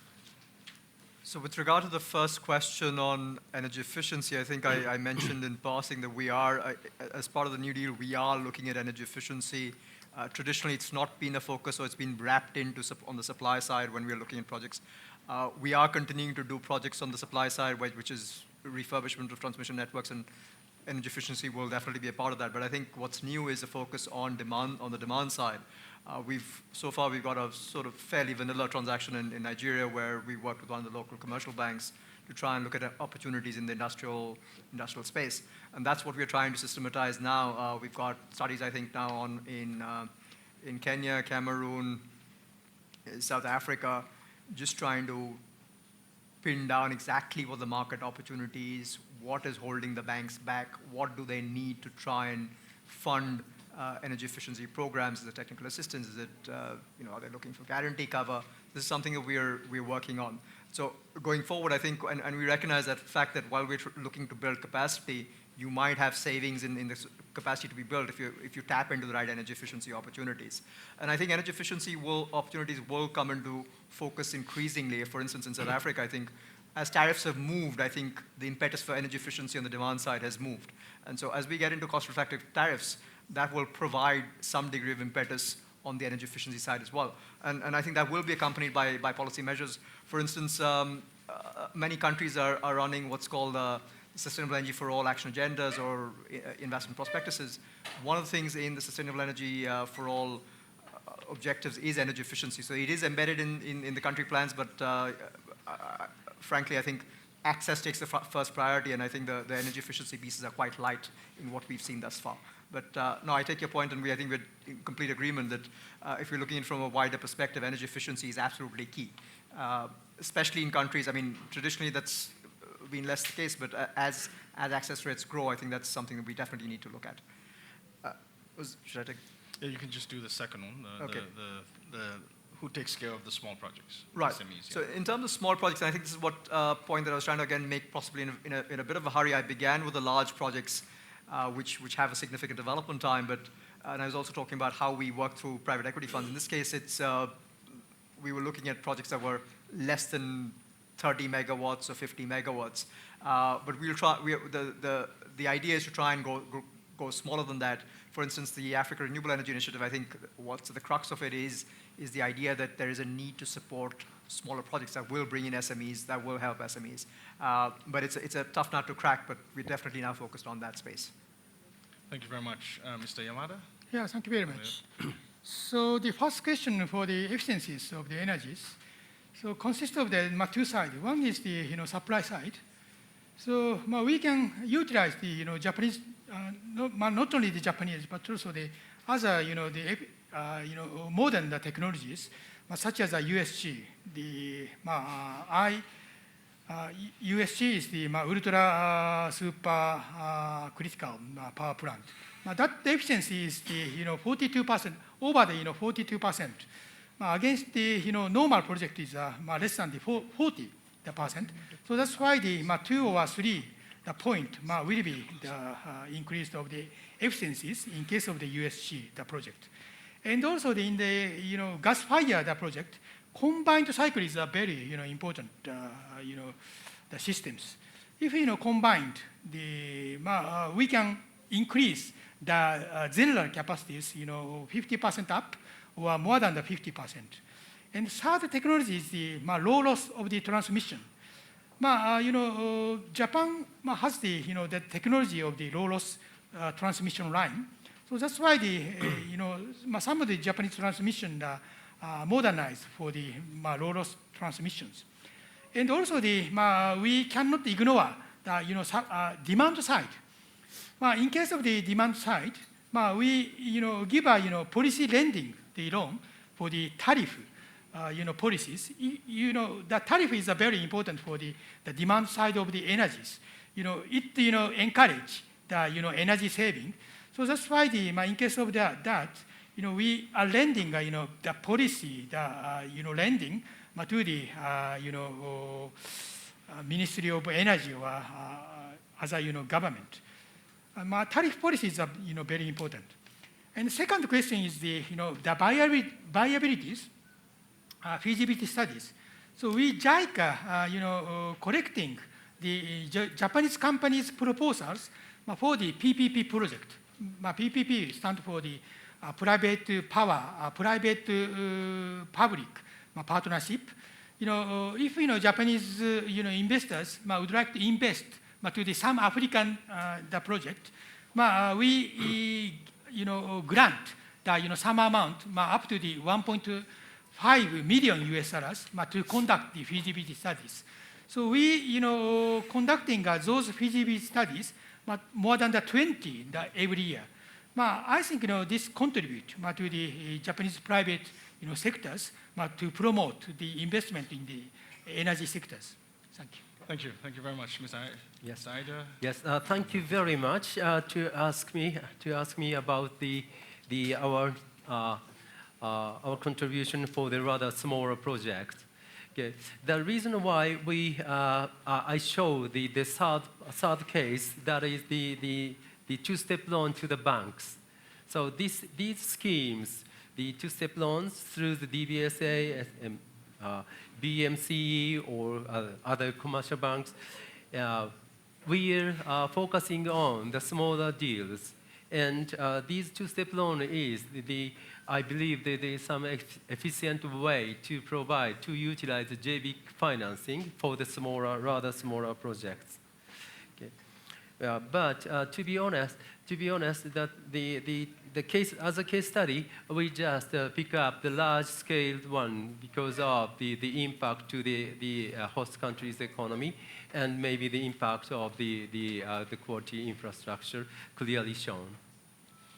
Thank you very much, panelists, ladies and gentlemen, esteemed guests. I think this concludes our session. We now prepare for the next session, but just before we do that, let's just give our panelists a good round of applause. And I hand back over to Program Director. Thank you very much. Well, thank you very much. Thank you very much, Mr. Simmel Ray Gray Johnson. And the four speakers in the session one, in order to express our appreciation for their effort, I would like to request again all of you to give a round of applause to the moderator and the speakers of session one. Thank you very much. Well, now let us discuss on the Japanese private companies' activities in Africa in the session two. The moderator of session two is Mr. Noriaki Mizuno, Director, Tokyo Office, International Finance Corporation, World Bank Group, and four speakers are Mr. Koji Yonetani, Executive Vice President, Japan External Trade Organization, JETRO, Mr. Keisuke Fujioka, Branch Representative, Hitachi Europe Limited, Johannesburg Office, Mr. Eugene Lulu, Managing Director and President, NEC Africa Party Limited, Mr. Takashi Yao, Regional CEO for Africa, Marubeni Corporation, and Chairman of Japanese Chamber of Commerce and Industries in South Africa. Gentlemen, could you come up to the stage, please?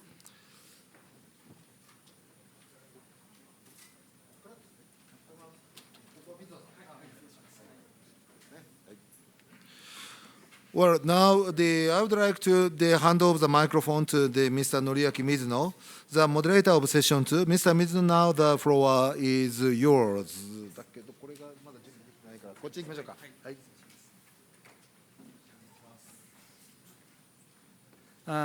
Ladies and gentlemen, good afternoon. My name is Noriaki Mizuno.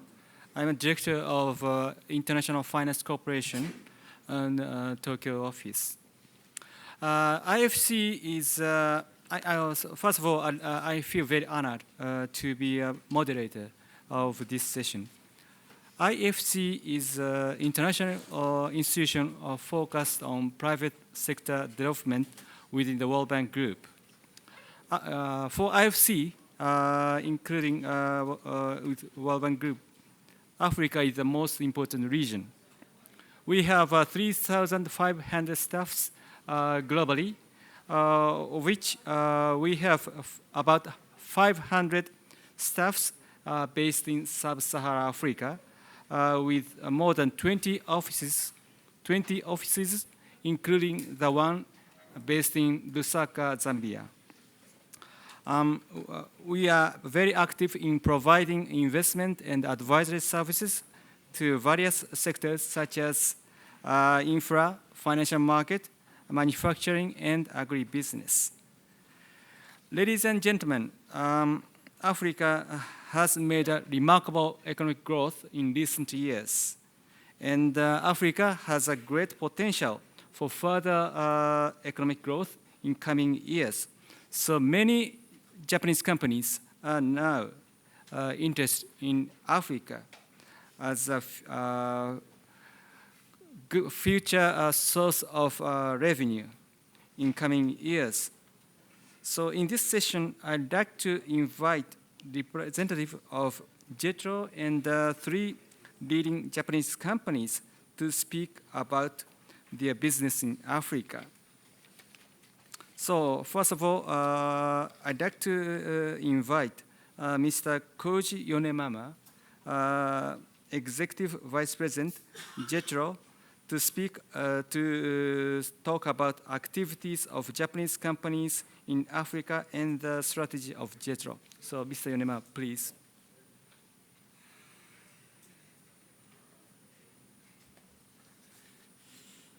So thank you very much, Mr. Mizuno, for presenting, introducing me.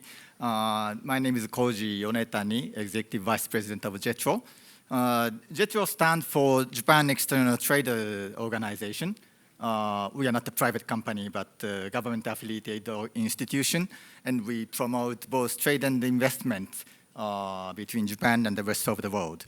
But in today's conference, I would like to present the general tendency, the activization of Japanese private sector's business activity here in the African continent, and also how we, JETRO, as a government promotion, trade and investment promotion agency, how we are trying to facilitate and further promote Japanese private sector participation in the development process, particularly in energy and other related issues in this continent.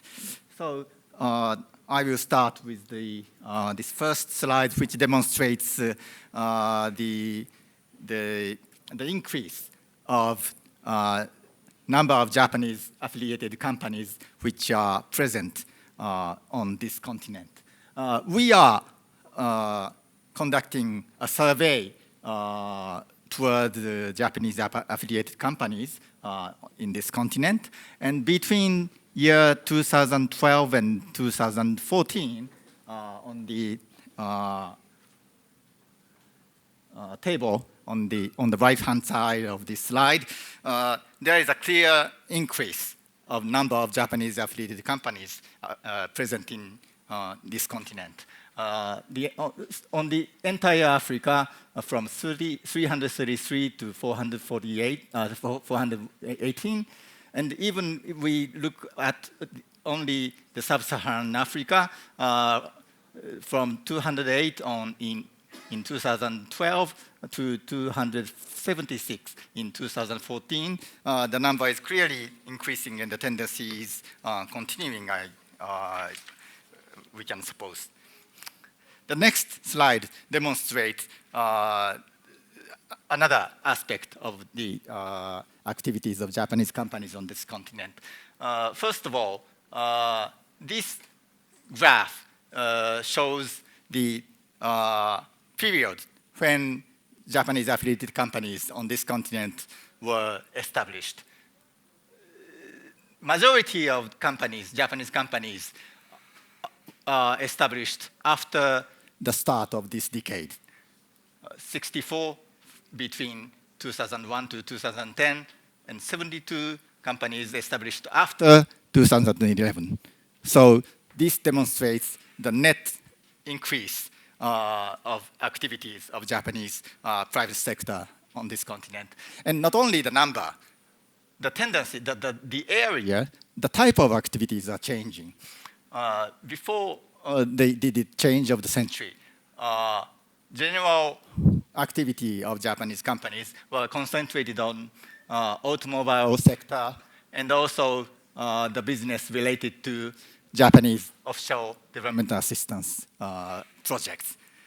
And of course, plant businesses were at that time also very much present on this continent, but the partners of African countries on those plant businesses were rather state-owned companies in many countries. On the contrast, after the change of the century, the sectors where Japanese companies are very active expanded from automobile and ODA-related business to not only automobile, but consumer markets, natural resource development, infrastructure development businesses. And also, nowadays, in recent years, service sector supporting businesses the area where Japanese companies are becoming more and more active on this continent. This expansion of activity area and the number of Japanese companies increasingly coming into this continent reflects several positive developments in this continent. Of course, peace building, political stability, stabilization of macroeconomic situation, and other, yes, of course, expansion of middle class inward. So these tendencies are attracting more for FDIs to this continent. So these are rather positive developments that we can try to build on, further promote activities, participation of Japanese companies to the development of energy and other infrastructures on this continent. Yes. Wow. The next. Wow. Yes. Yes. Very, very interesting. Yes. Yes. Yes. Okay. Have a good day. See you soon. May I continue? So this slide demonstrates some other results of our survey that JETRO has conducted toward the Japanese companies, Japanese affiliated companies present in Africa. Interestingly, we can note that, the first point, please know that more than half of the companies, Japanese companies, have a plan to expand their business in Africa, more than half. But on the same time, they are facing some management issues like volatility of local currency exchange rate, quality of difficulty to employ quality, competent employees locally, and of course, and other time-consuming procedures, administrative procedures, so they, if we can improve those conditions, we can further accelerate the participation of Japanese companies, sectors, Japanese private sectors on the development of economy in this continent. So this slide demonstrates JETRO's approach to how to promote and facilitate private sector contribution to the development of African countries. There are 4 pillars. One is promoting FDI, particularly by Japanese companies. We are working closely with African countries' counterpart of JETRO, which means their investment promotion agencies. We are having dialogues, working groups with them, and we are trying to establish action plan jointly to try to promote Japanese companies' investment in African countries. And other 3 pillars are promoting mutual trade between Japan and Africa. We are organizing Japan Fair. We organized African Fair at the last several couple of TICAD summit meetings. And this coming August, we will organize the Japan Fair in Nairobi at the time of TICAD 6 meeting. Third pillar is encouraging Japanese business to participate in infrastructure development. This third pillar is very much relevant to energy infrastructure building. Of course, we are trying to contribute to the growth of local industries, human resources development, together with partnering with Japanese private sector companies. So with regard, now we pass on to the presentation introducing JETRO's activity, and in particular in relation to energy sector. Particularly, so there were a couple of questions in the first session that how we are trying to promote energy efficiency and energy saving. This sheet demonstrate that several activities that JETRO has engaged in together with Japanese private sector. We have organized exhibitions, business missions, and also research on IPP projects in Africa. Through these various means, we are introducing Japanese modern technologies, which should be very much useful to resolving the challenges that the African countries are facing. And also, we are disseminating information about business opportunities here in Africa to the Japanese companies, not only to Japanese big companies, but also to SMEs, who can contribute to energy efficiency through participating in various projects. And this is what we are planning to organize in coming August in Nairobi. This Japan Fair is now attracting a very big attention, interest from around from about 100 Japanese companies, which have strong technologies and very useful products that can contribute to solving various challenges. And they are the companies which have strong interest in coming to African countries and to develop, expand their business. So please bring back the message that you and your colleagues, your leaders from various countries on this continent, please come and see the products, technologies, and also get into the discussion with those representatives of Japanese private sector companies coming to Nairobi. That will make a great opportunity to start up a new business discussions. And so last slide is our motto. Please talk to JETRO if you are interested in having contacts with Japanese business.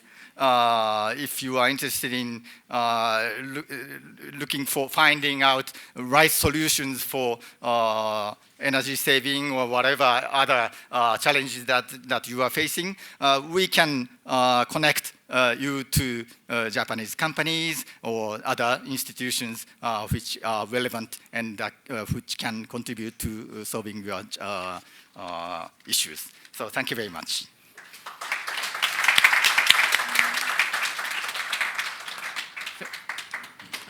Thank you very much, Mr. Yonetani, for excellent presentation.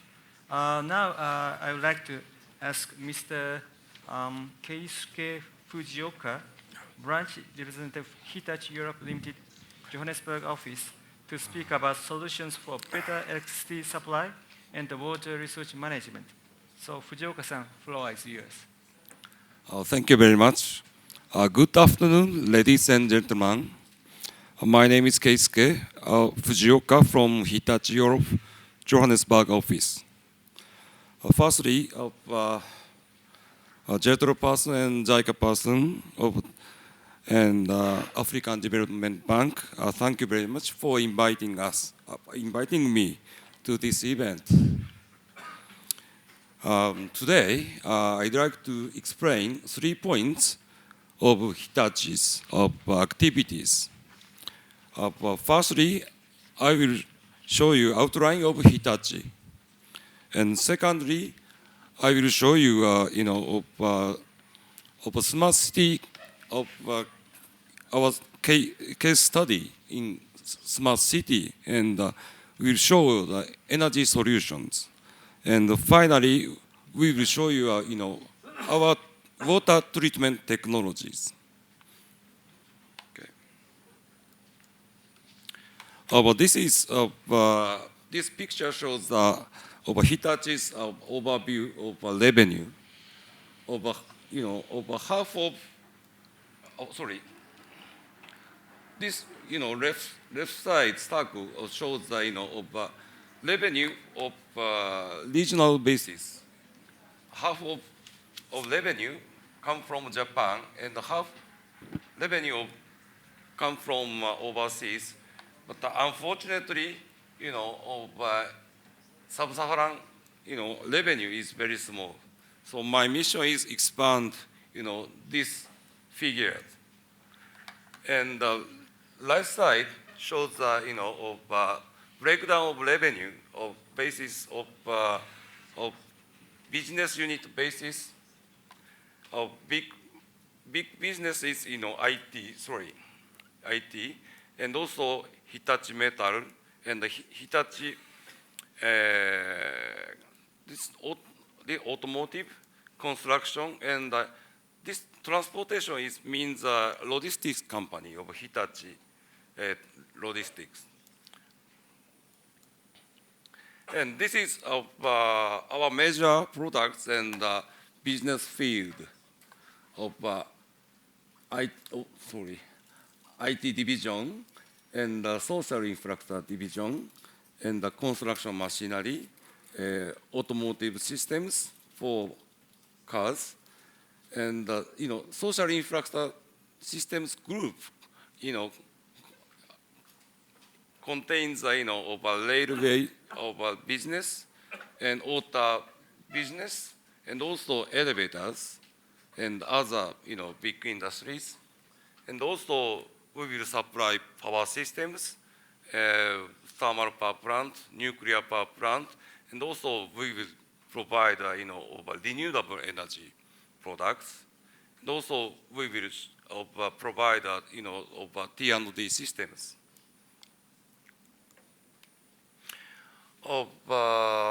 This picture shows of our group for energy solutions. We will provide a thermal power and nuclear plant, and also we will provide a hydro power on the solar power and wind powers. And also we will provide to transmission and also of distribution sectors of energy. And also we will supply for consumer product for energy management system for phone and also bill management system.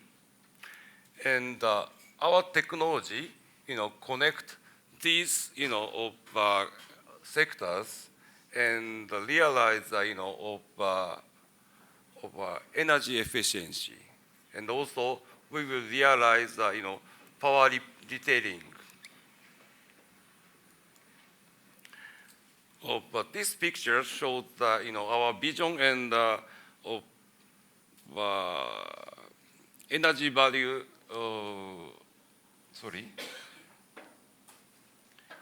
Energy value chain. We will provide, wind power and PV, generator systems, and also of Mr. Yamada of JICA already explained of high voltage DC systems. These systems, realize reducing cable size, and also these systems of realize long distance distribution and transmissions with high efficiency. And also we developed energy management systems, and also we realize microgrid systems. This is a case study of Kashiwanoha Smart City. Kashiwanoha Smart City is located nearby Tokyo, 25 kilometers from Tokyo Center. And this project started 15 years before, and first stage completed at 2014. And project team set up 3 themes of harmony with the environment, of reliable long life, and the creation of new industries. And Kashibanoha Smart City has also, facilities of energy creation, or such like biogas generation systems, and also they have recovery and reuse systems of existed heat. And also this, smart city has a smart energy saving systems, and also that smart city has energy storage batteries. And Hitachi tried and developed these resources and connected by using IT platform. And each facilities equipment has its own live information, and our systems collecting and controlling for high efficiency society. And also, in Japan, 2011, we had a big disaster, or big earthquake. So this, project team reconsider for disasters. So even if, disasters coming up, residents of this city can use some amount of water and electricity. And also, our management system realized that reducing a peak demand, and also we realized, or deducting 18.5% of peak demand energy.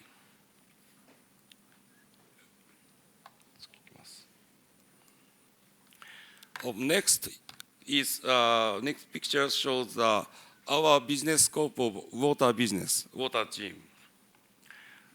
We supply of desalination of RO plant and the pump irrigation systems, membrane bioreactor for sewage plant, and also we supply software for water works, or we supply for analysis of programs. And also we will do conventional systems for purification plant, and also we will supply sewage plant as EPC contractors. And 2010, Hitachi obtained over 20% share of a water company in Maldives, of Mare Water and Sewage Company, MWSC. And now still we are dispatching a board member to that companies, and also we have been supplying over 20 sets of RO units for desalinations. And that company is managing 7 islands of water treatment. And also we established a joint venture company in Dubai, of UAE, and Hitachi High Star Water Solutions. And that company is managing of Dubai Fountain of nearby Burj Khalifa. And that water, we are making that water from sewage water.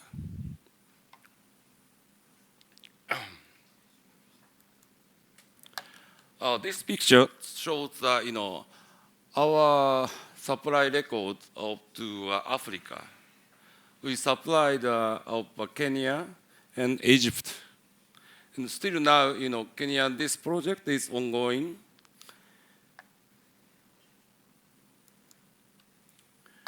And this is our track record of Tanzania project of compact MBR and brackish water RO systems. This area cannot use river water. So they will intake from groundwater, but the groundwater contains salinity. So by using reverse osmosis, and we can get fresh water. And also, in order to discharge clean water, so we will use membrane systems for sewage water. Lastly, this is a now ongoing project, and our challenges of remix water project in South Africa. In South Africa or Southern African countries have challenges for drought crisis. And mainly, we try to introduce seawater desalination, but seawater desalination has big two challenges mainly. Desalination plant needs a high consumption of electricity, and also desalination plant discharge a high density of salinity of water. So we have to reduce energy consumption, and we try to reduce environmental impact for marine environment. And this systems is combination of sewage water treatment system and desalination systems. So in South Africa also, they have challenges for electricity, blackout of crisis.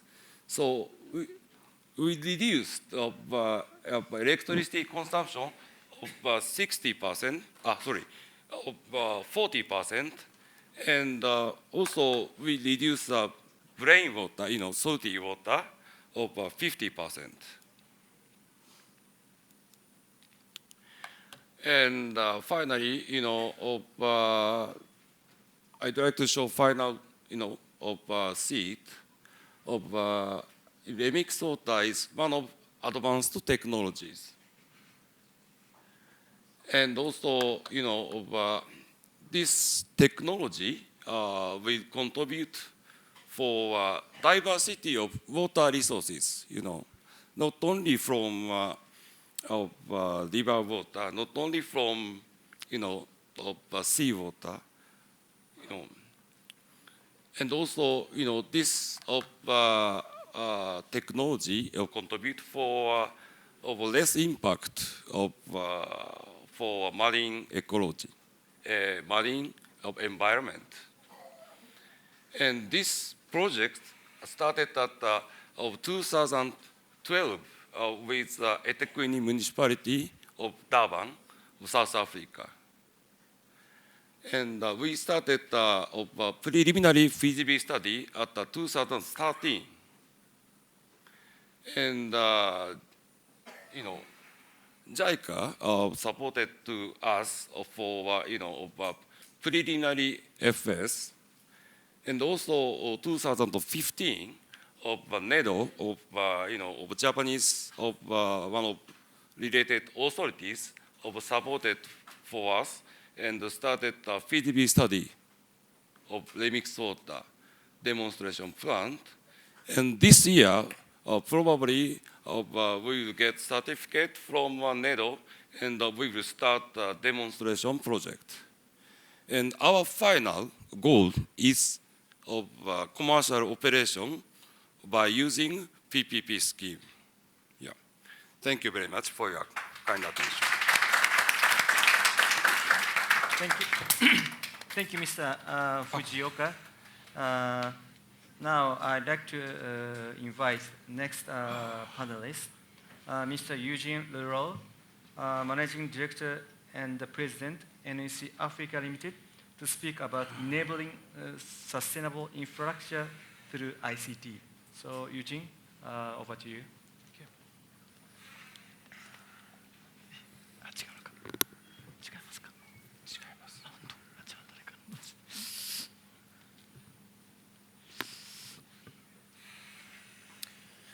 Good afternoon, ladies and gentlemen. My name is Eugene Leroux, and thank you very much for Jethro for inviting us to participate in this event. I'm the managing director for NEC Africa. I look after the Sub-Sahara Africa operations for NEC. NEC, for those of you who may not know, is a global multinational, Japanese multinational ICT company, Fortune 500 company. And we really have a vision around how to utilize ICT to develop social infrastructure solutions to better society. So NEC's got quite a rich history in terms of exporting to South Africa. Our first projects date back way to 1962, before I was even born. But it took us some time to get here. We've formed part of the statistics of JETRO, of Japanese companies that made the foreign direct investment in 2011 only. At this stage, we've got offices in South Africa, in Namibia. We've got a local representative office and company in Zambia. We've got offices in Tanzania, Kenya, representation in Ethiopia, as well as in Nigeria and West Africa. And we obviously have appetite to expand our operations more rapidly on this continent.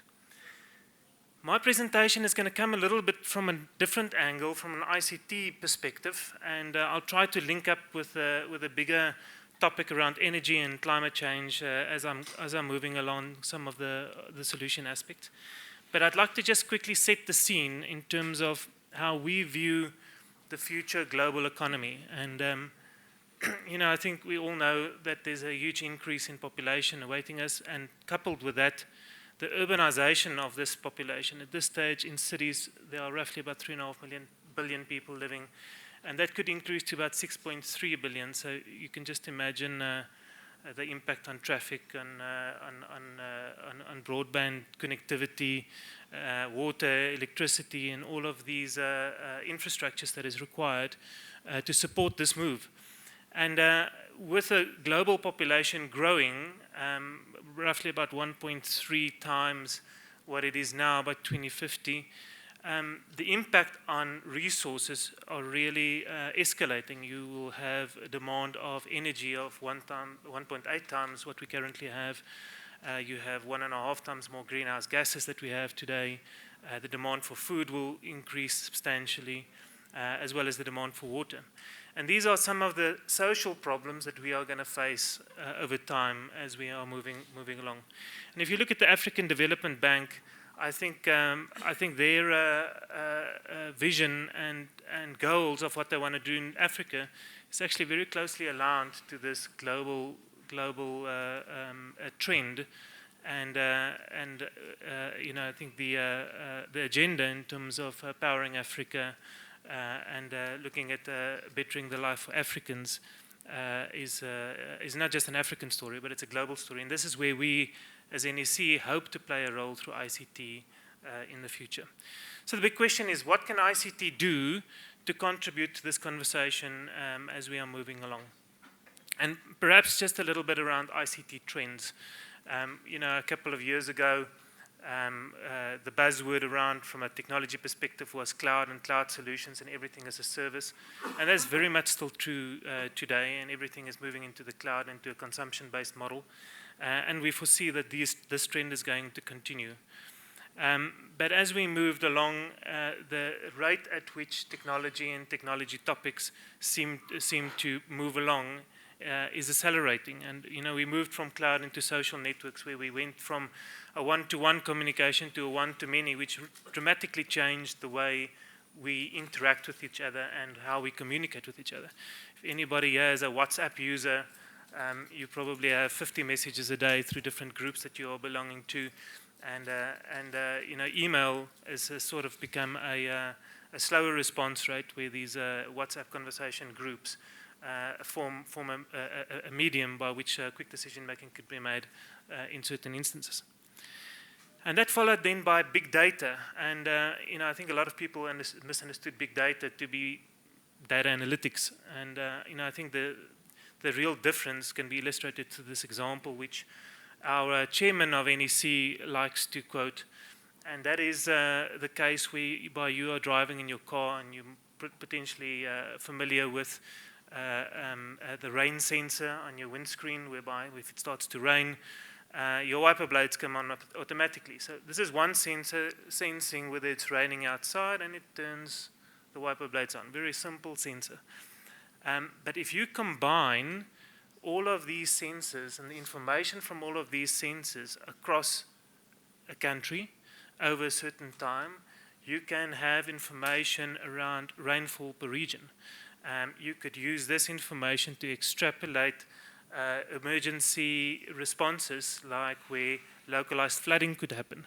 And this is the real power of big data. It's taking everyday data and turning it into information and making it useful to deliver solutions for society. And the latest trend is IoT, or Internet of Things, which is really a combination of many of these topics as we are moving through.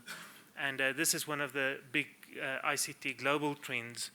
And I'd like to delve a little bit into this in terms of how IoT could help sustainable infrastructure development in Africa. So, I think you have various data sources. You have some existing data. You've got open data that is available to you, open to governments. And then you have, in the past, have a digital city model in terms of where this data is relevant and how it could be utilized. And then you've now got the different sensors, and it's like a network. It's almost like your body listening, smelling, feeling what is going on, but at a much bigger scale, at a city infrastructure scale. So, and whether it is lighting, turning on the lights when it's dark, whether it is detecting some odors or some dangerous fumes, and whether it is using a camera as a sensor to do some analytical data, or a sensor sitting on a water pipe detecting there's a leak in the pipe to have a more proactive response to water leakage. These applications are many, and if you think about what this could mean in terms of sustainable infrastructure, is it will bring a lot of savings into the existing investments are sitting there and the sustainability of these investments so that they don't deteriorate over time. I think Africa, we've got a lot of challenges in terms of built infrastructure and how to maintain it and how to move it along. So all of these sensors will communicate into a platform whereby some data would be stored and synthesized, and you need obviously the big data or the brain that can make sense of all of what is going on. And through the sense-making process, we can then deliver various social services through to transportation, utilities, security, safety, government services, education, healthcare, and so forth. Now, in order to deliver these services, you obviously need a whole host of technology enablers, which NEC are in many instances the world leader in the development of these technologies, which really positions us to be part of this conversation into the future. And these technologies is around the service lifecycle, the instrumentation and control, connectivity, interoperability, data management, a very important component, computing resources and analysis or sense making. And in concert, these technologies can then go and deliver a value to society. So just on a couple of examples that I would like to leave you with in terms of initiatives that we are currently busy with and that we are moving along. I think in any sort of smart city, and a smart city could mean many things to many people, we like to focus around a couple of elements in Africa. Obviously, the conversation around energy is real, and the reduction of CO2 or emissions that goes hand in hand with that. And then I think what is really relevant for us in Africa is safe city. And whether that is digital safety or whether it's physical safety, we have a lot of challenges with crime rates in some countries. We have some terrorism incidents, and we have some natural disasters. So from a safety perspective, I think ICT can play a major role in terms of delivering these solutions. Then there's the digital city. In some instances, digital city is the conversation, and I'll get to a slide a little bit later. And leading from that into social inclusion, and how can we deliver social solutions like education, healthcare, and so forth into rural Africa is what our challenge is going forward. So from an energy perspective, NEC has got a couple of investments and portfolios in terms of what we're doing in this space. In Africa, we like to focus on that middle layer, those 3 blocks in the middle. And it's really the demand side management. I think Tashi has mentioned earlier that they also invested into the home energy management system. And I think in Africa this is real. And there was a couple of questions around the efficiency that was raised. The residential penetration for electricity in Africa is quite low, and we understand that. But the residential penetration that does exist does cause challenges in our grid and in our energy supply, because it creates this peak in the morning and it creates the peak in the afternoon, which we need to deal with. And in some cases, building a large power station could take some time, and to deliver the transmission lines to can deliver that energy to site also takes time.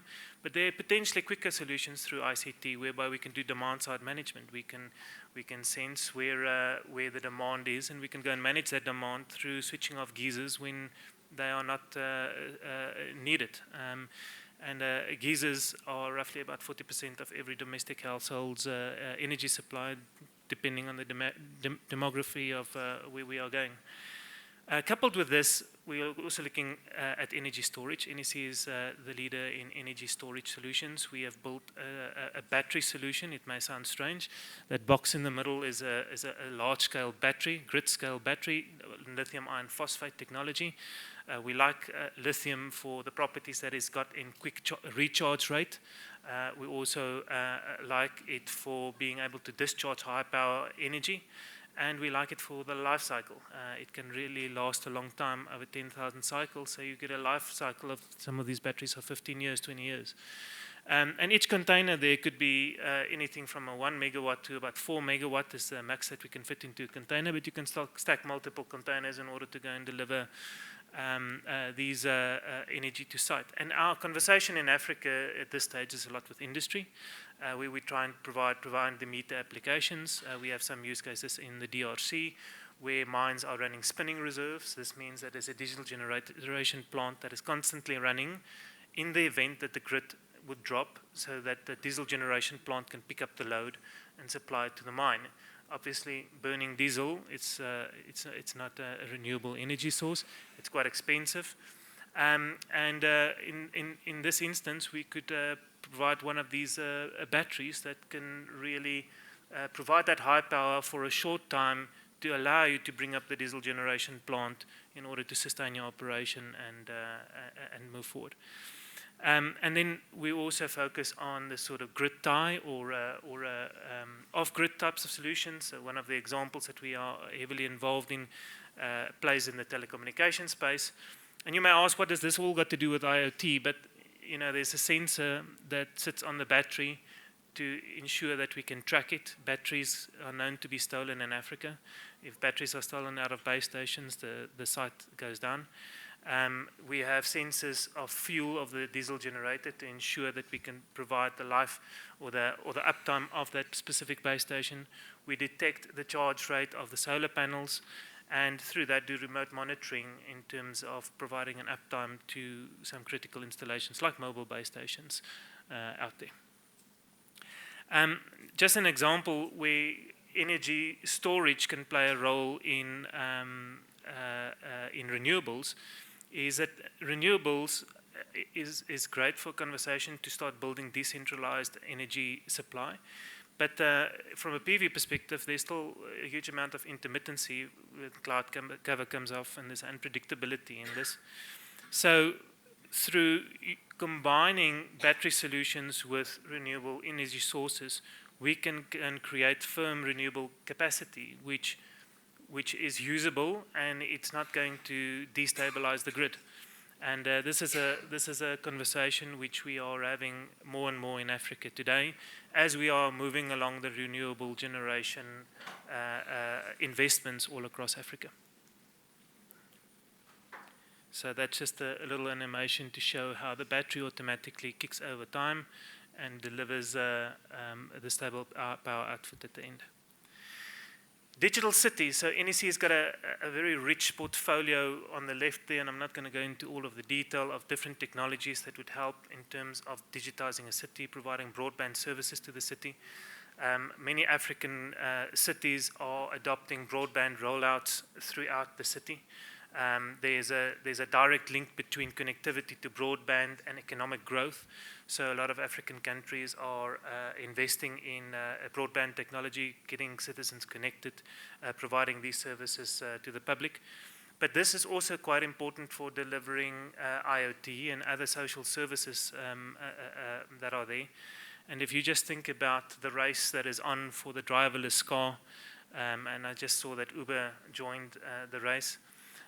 This sounds like science fiction to us, but you know, I think our broadband infrastructure, what we are building in Africa, could be utilized really for early disaster warnings, utilized for safety, transporting traffic from a video surveillance system, and doing some analysis around that.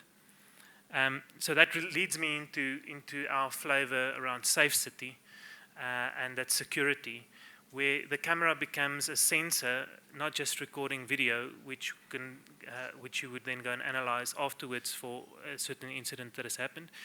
But we have the most advanced facial recognition algorithms, and it's tested by NIST, the National Institute for Standards and Technology in the States, to be the most accurate and the fastest technology in facial recognition out there. This enables us with a very unique application that we could do facial recognition over live video feed. So the stuff that you see in movies, it's happening, and it's happening in Africa already. So we have multiple projects that we are busy in Africa with from city surveillance perspective, whereby we are looking for lost people, we are looking for wanted people, and to try and become more proactive in curbing crime, curbing terrorism in our society. Coupled with that, there are various other technologies around behavior detection, crowd control, as well as object detection, which all feeds into this brain or this big data network, and then goes and distills information and alert relevant authorities. So if there's a wanted person, the police can get alerted. If there's a fire, the fire department can be alerted. If there's an accident on the highway, the traffic department and potentially ambulance services can be alerted, and we can get to respond to these disasters a lot quicker. From a social inclusion perspective, there are really a myriad of applications. One of these is a solution which we have developed in conjunction with manufacturing partners in South Africa, by where we deliver containerized classroom solutions or medical clinics to rural areas. The reason for that is it's just a lot quicker to deploy than bricks and mortar. But in the case of bricks and mortar, you still have some of the challenges around energy provision, communications, into this facility. And this is where, as an end-to-end integrator, we play a role in terms of providing these social services. So, you know, I think a very important component, now that you have built the structure and you've powered it and you've got it communicated, is how do you get the right help into rural areas? You know, top doctors or top teachers don't live in rural areas, but through video conferencing, you can go and deliver remote a diagnosis of patients and help patients in rural areas. You can deliver education services from a centralized point and deliver the right skill and the right content to learners in rural area, giving everybody a free chance to develop and social inclusion as our economy in Africa grows. So NEC has got many references all across the world, and I'm not going to go into detail of each of these, but I would invite you to have a conversation with us if any of this is interesting at all for you. Thank you very much for the opportunity. Thank you.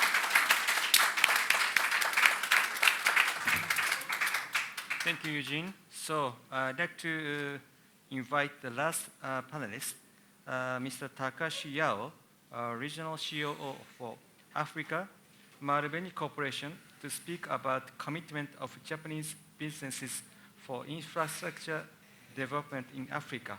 So, Yao-san, the floor is yours.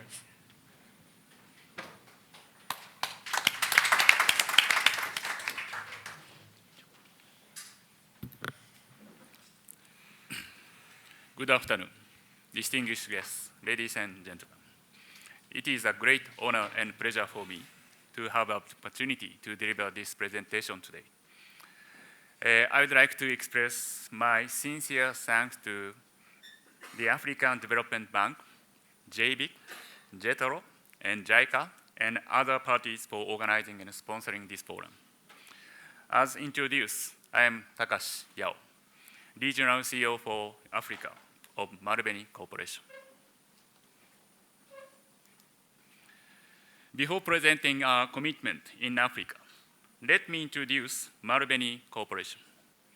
Marubeni Corporation is one of the leading trading and investment companies in Japan, which was founded in 1858.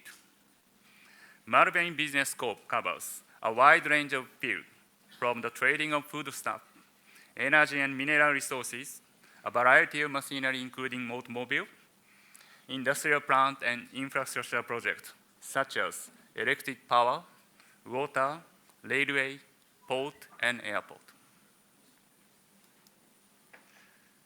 Marubeni is operating 67 countries with 120 overseas offices. Among all of these, I would like to emphasize that Marubeni considers Africa as a priority and one of the most important emerging markets.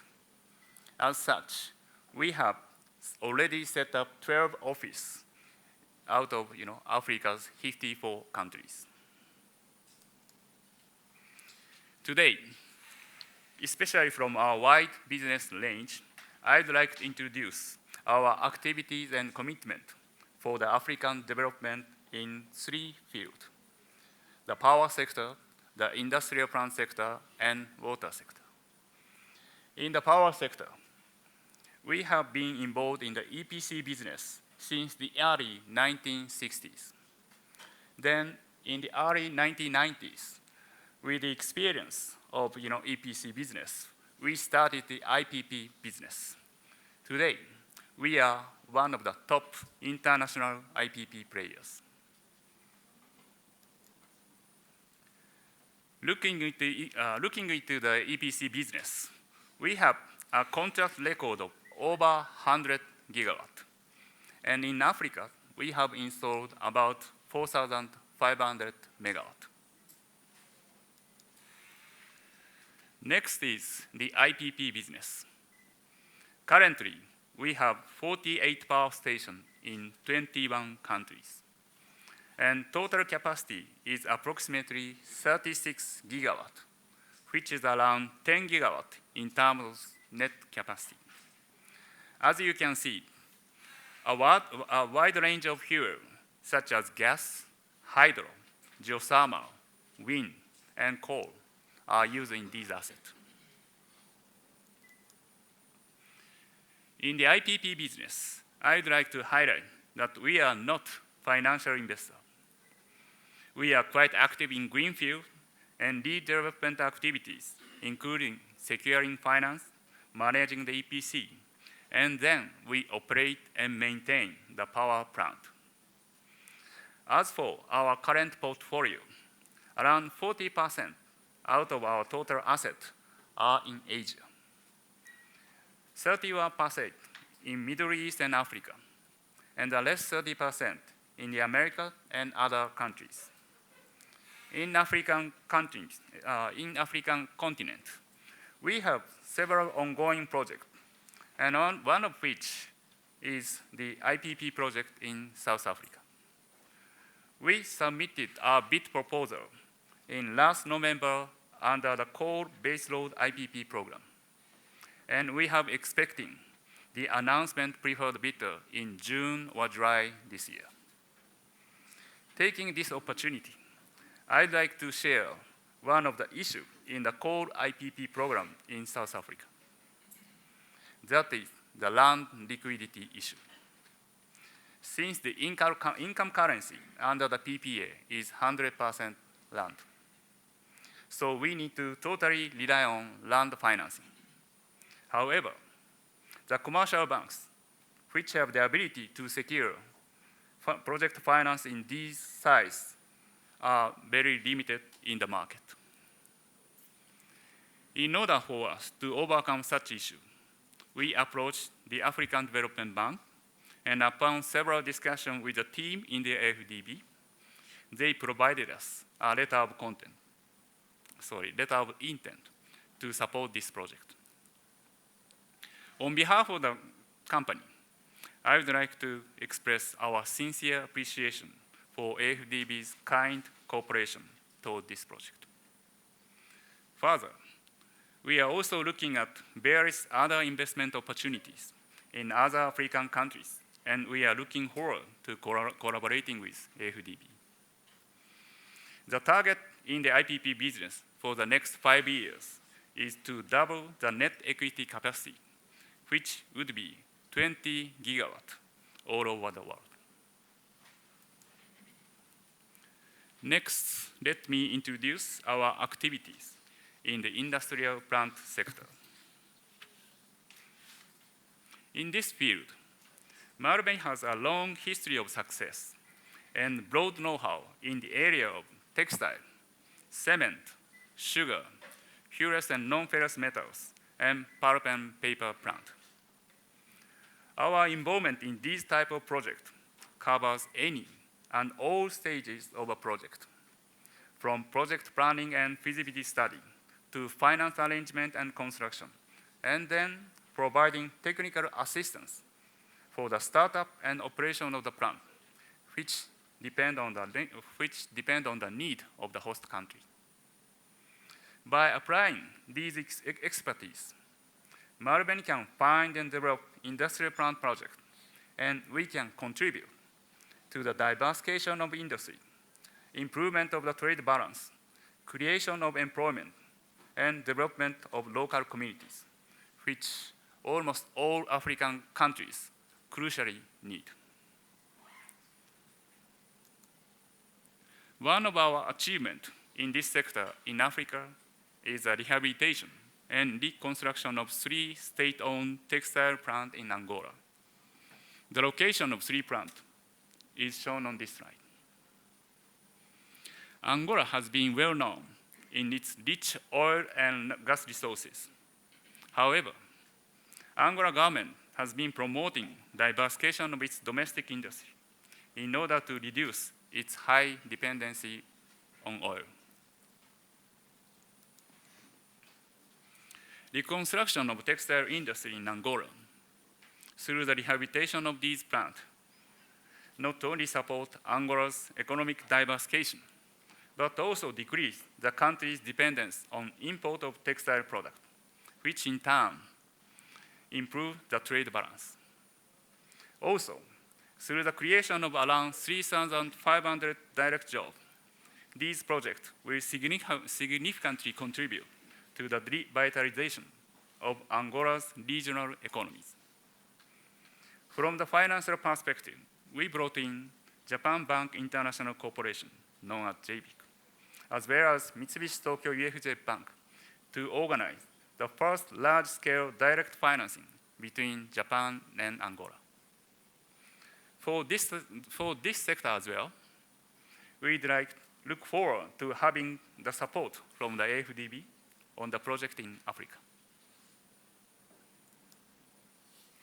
Lastly, I'd like to introduce our activity in the water sector. Marubeni has been engaged in the water business for more than 20 years, since the middle of 1990s. Among Japanese trading and investment companies, Marubeni has the most extensive range of activity in water sector in terms of geographical market and variety of business model. Now, it has passed almost 10 minutes or less than 10 minutes since I started my speech. the time allocated for me is 50 minutes. But I'm afraid that some of the attendants may get sleepy if I continue more. So I'd like to close my speech with the word, grow together. I am quite sure that Japan has high potential of contributing to the growth of Africa. And I believe the growth of Africa would also be a benefit for Japan. So there is no doubt that Africa and Japan can grow together. Thank you.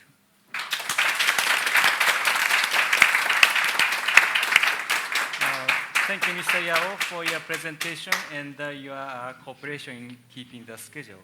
So now we move on to questions and such question.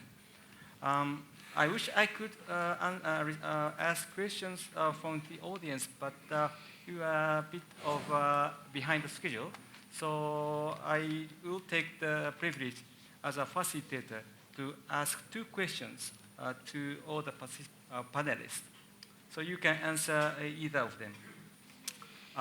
The first question is, what challenges do you face in doing your business in Africa? The second question is, in addressing the challenges, what kind of assistance do you need from public institutions, such as development of financial institutions? So with this, I'd like to ask Eugene respond first. Thank you. It's working? Hello? Can you hear me? Is it switched on? Great. I think we've got 2 markets in Africa which we pursue. We pursue a private sector in Africa as well as public sector. In private sector, we have the usual challenges around currency volatilities in the different markets that we are operating in, obviously providing project finance, mitigating country risk, mitigating customer risk, and these do influence our business in a big way, and as well as the speed at which we can grow. And from a public sector perspective, I think financing is a very important ingredient in the equation in order to be able to start a project, especially projects in the ICT space. But potentially a larger problem and a larger conversation, which I think is not spent enough time on, is how do we build a business model with ICT that is sustainable to a country and can be maintained afterwards. I think many companies in the past have delivered various things, and a couple of years later, none of it's working anymore, and it's really sad to see some of these initiatives turn that way. And I think we need more conversation with governments, public sector out there, around crafting a business model that is sustainable in order to sustain the infrastructure which we are building. Thank you, Eugene. So, can you respond, please, Mr. Fujioka-san? Yes. Recently, we are receiving so many inquiries from municipality for water project. But basically, big municipalities have human resources and budget. And the small municipality don't have, human resources and budget. So, but, almost every municipality want to, of a PPP project. So, but, if we introduce PPP project, we have to input so many, or so much of human resources. And also, it takes time. So, so how to support, who can support, small municipalities? That is our challenges, I suppose. But we have, several options, of central government can support, should support, and also of some NGOs, can support the, small municipalities in order to reduce the gap. Yes, and also, how to, reduce the preparation period of commercial operation in order to reduce a PPP project. That is those two issues, small municipalities challenges, and also, how to reduce preparation period for PPP. That's two, issues for us. Thank you. Thank you, Mr. Fujioka-san. So, Mr. Yao, can you respond, Yes. please? Okay. Yeah, financial issue as well is always, our top, top issue for doing the project in Africa. And the first one is, funding in local currency, which I, remarked in my speech as well. And second one is, finance without sovereign guarantee. As made a speech, we are promoting some industrial plant business here in African continent. And not only the country who rely on oil and natural resources, but also other, almost all African countries needs diversification of industry. So I think that such industrialization is quite important for them. But their priority is always on infrastructure development. So sovereign guarantee can be issued for infrastructure development, but not issued for such industrial plant project. That's why we are always facing the financial arrangement without sovereign guarantee. So we'd like to ask AfDB and other financial institutions to give us the solution for that on that kind of the condition without sovereign guarantee. Thank you. Thank you very much, Mr. Yao. So as the panelists are very efficient and effective in responding to my questions, I'd like to take one question from the floor. So if you have a question, please raise your hand. Yes, please, sir.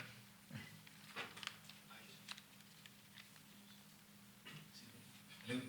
I don't have a question. I have a comment. Or a vote of thanks. My name is James Orima. I'm a power developer from Uganda.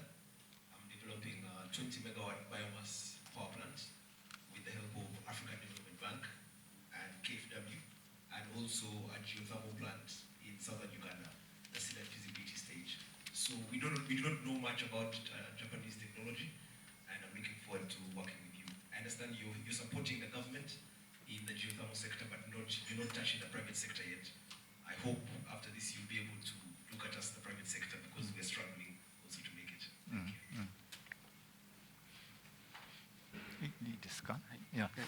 Yeah, thank you very much for that comment. In fact, one of the purposes that we JETRO, together with other institutions, organize this forum is to create such kind of opportunity for networking following this conference. So please don't hesitate to contact and have discussion with our participants from Japanese private sector companies. And yeah, not only you, but other participants here present who have interest in having discussions with our private sector participants, please do so following this session. And regarding the financial issue that many of you have mentioned in response to the question raised by our moderator, yes, from the JETRO side, the public institution side, we are very much aware of that, the difficulty of financing and establishing difficulty in establishing a feasible, bankable business model in various sectors. And that's why we are trying to extend our partnerships with various financial institutions, including AfDB and, of course, IFC from the World Bank Group, and try to bring in contact many Japanese companies, not only big companies like you, but other various mid-tier and SMEs who have the capacity to contribute to the development project, to participate in those projects, but do not necessarily have the occasion to get engaged in dialogue with those institutions. So today's forum is one of such endeavor that we are undertaking, and but not only today, as JETRO, we have 6 offices in this continent: Johannesburg, Addis Ababa, Lagos, Cairo, Rabat in Morocco. That's 1, 2, 3, 4, 5, and Nairobi. Yeah, Abidjan we will be creating this year. Sorry, Addis Ababa sorry, Abidjan we do already have an office, and we have contact with the AfDB also. And Abidjan we will create a new office, the 7th one. So don't hesitate to take contact to us, our office there.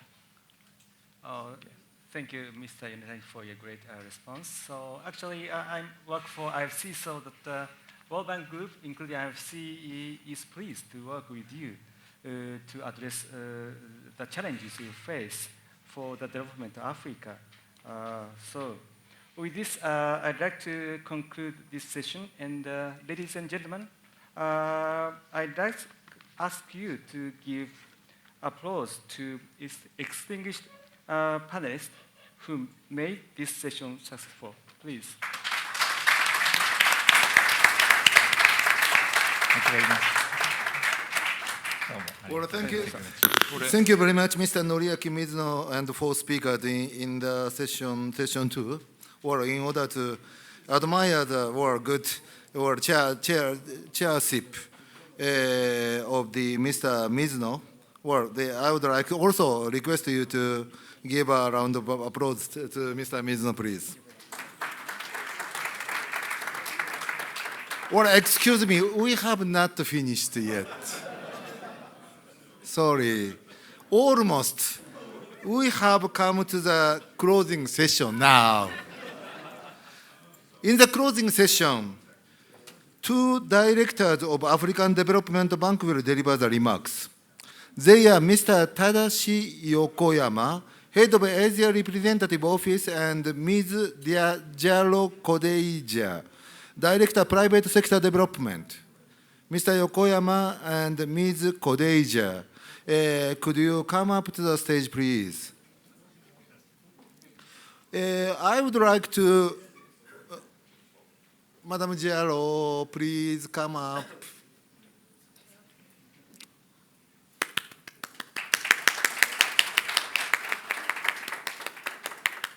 Well, I would like to invite Mr. Tadashi Yokoyama, head of Asia Representative Office of African Development Bank, to deliver the closing remarks. Mr. Yokoyama, please. Thank you, Inaba-san. Your Excellencies, honorable and distinguished guests, ladies and gentlemen, I'd like to thank all participants for joining this Japan AfDB forum.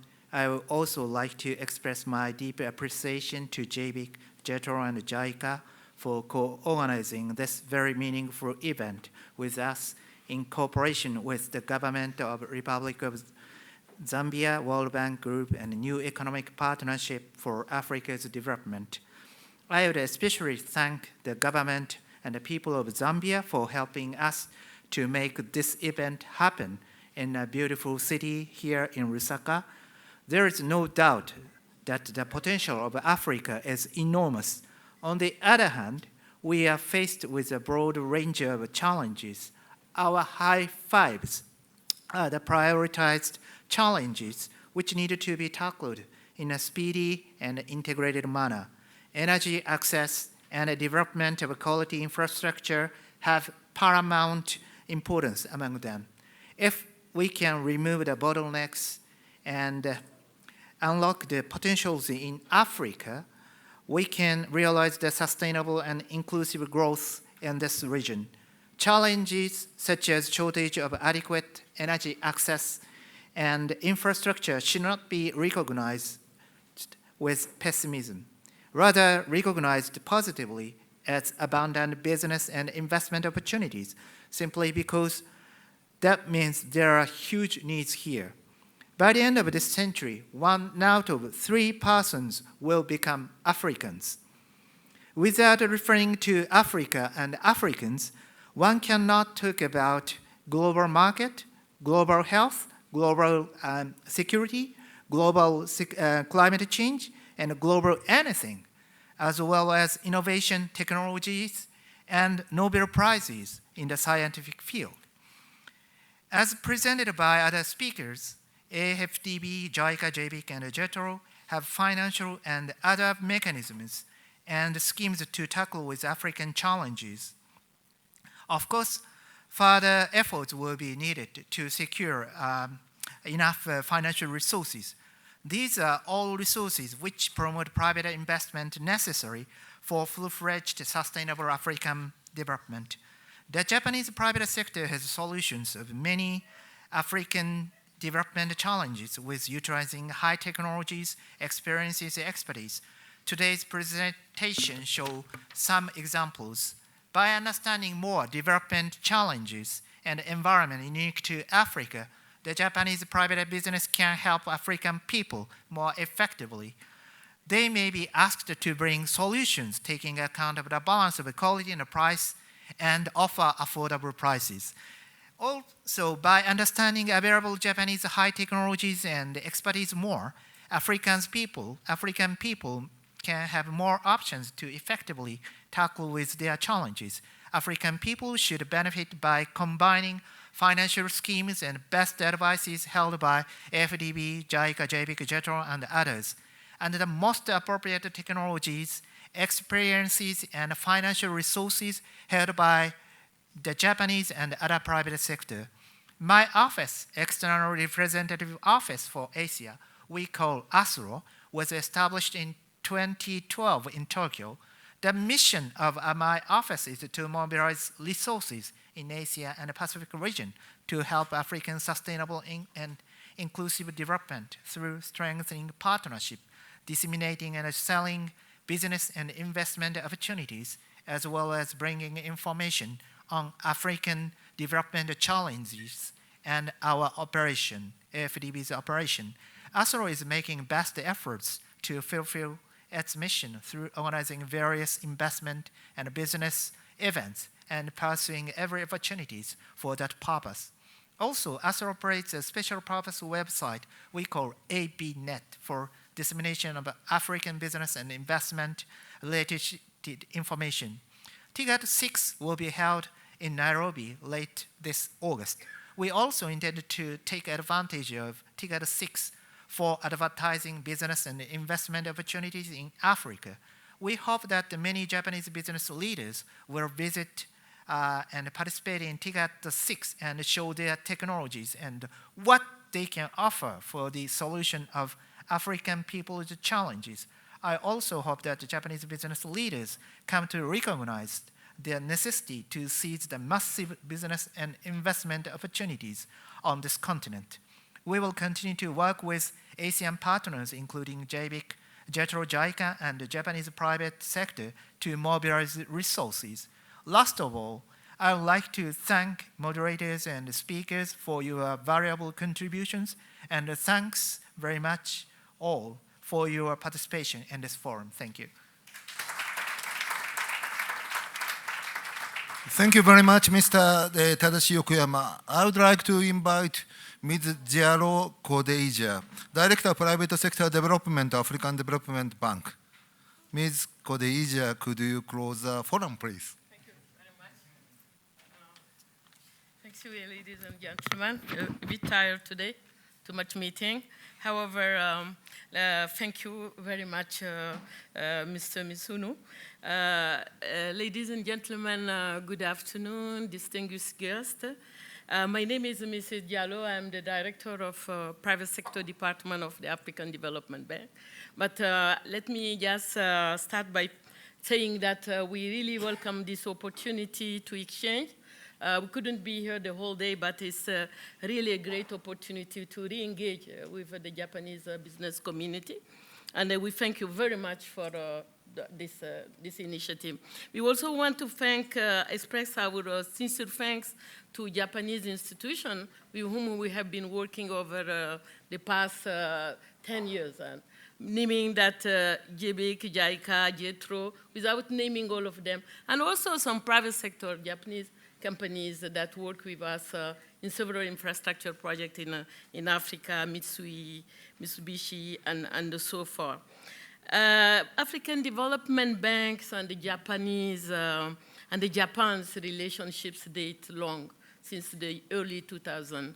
And it gets momentum with the signature of EPSA, which is a private sector facility for Africa, and then have 3 arms, or 3 streams, meaning FAPA for technical assistance, and then NSL for non-sovereign lending, and the Accelerate co-financing facility, what we have with JICA. So it's a long-standing relationships that we really place.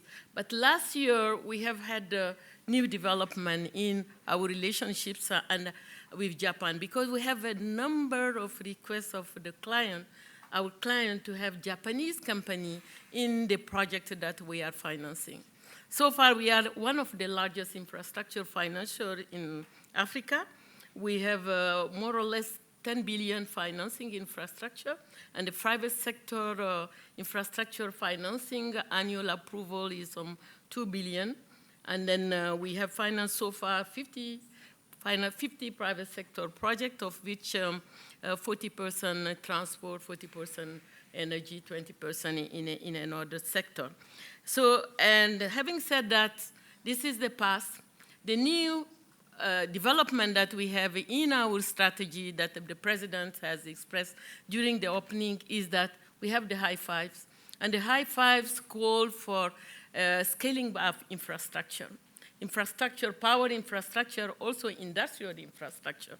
So within the industrialization strategy. And for that one, on average, the demand we have in our pipeline that are pre-bankabilities, $10 billion, an average of 6 to 10 over the next 7 years. So that means that they have great opportunity to cooperate with Japanese company, but definitively the banks is engaged in the process of enhancing private sector infrastructure development and the PPP also, not only private sector, but PPP, because the banks is engaged into its regional and in its regional integration strategy in having 5 hubs in Africa, and the 5 hubs we are really focusing in PPP in order to make the journey of our development agenda happening. And for that one, we really need to partner because there's a tremendous amount of financing resource that are needed. And for that one, we really invite the Japanese company to come not only as a technology provider, but also equity and seed provider. There are a number of constraints that has been raised during this event, like local currency funding, and then also risk mitigation measures, and then others. The bank is putting in place a mechanism in order to enhance, to scale up our partial risk guarantee that will provide some comfort for Japanese companies in order to take Africa risk. The perception of Africa is being high. We also have local currency funding. In the past, it was limited to 7.5% of our exposure. Now we top it up at 40%. So there are a number of opportunities to go further in the journey with you. We do that in collaboration with other development financial institutions, and IFC is in the room, and then all our activities will be with IFC in the region, and with also ASRO. Our first gate of entry will be ASRO in this journey. And within the context of TICAD 6, we will be partnering with IFC in order to make sure that we take into account the the cartography of Japanese company by sector and by business niche, and then also the risk reward perception profile for our project. I'm not going to be long because the day has been long. However, I would like to conclude by saying that the opportunity is there. We are partnering already with IFC, they are here, and then through Astro. So you can contact us through Astro. And then let me end by thanking all of you for the great interest for Africa and for your commitment, and we are here to serve you, and I would like to thank the people of Japan that has always been supporting Africa. Thank you very much.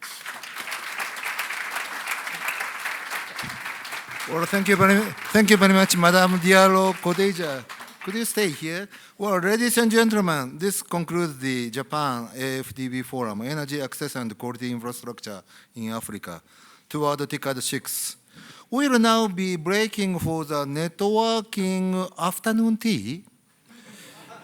Well, just outside of this room, tea, coffee, and cookies made of spirulina, green cookies, will be served for you.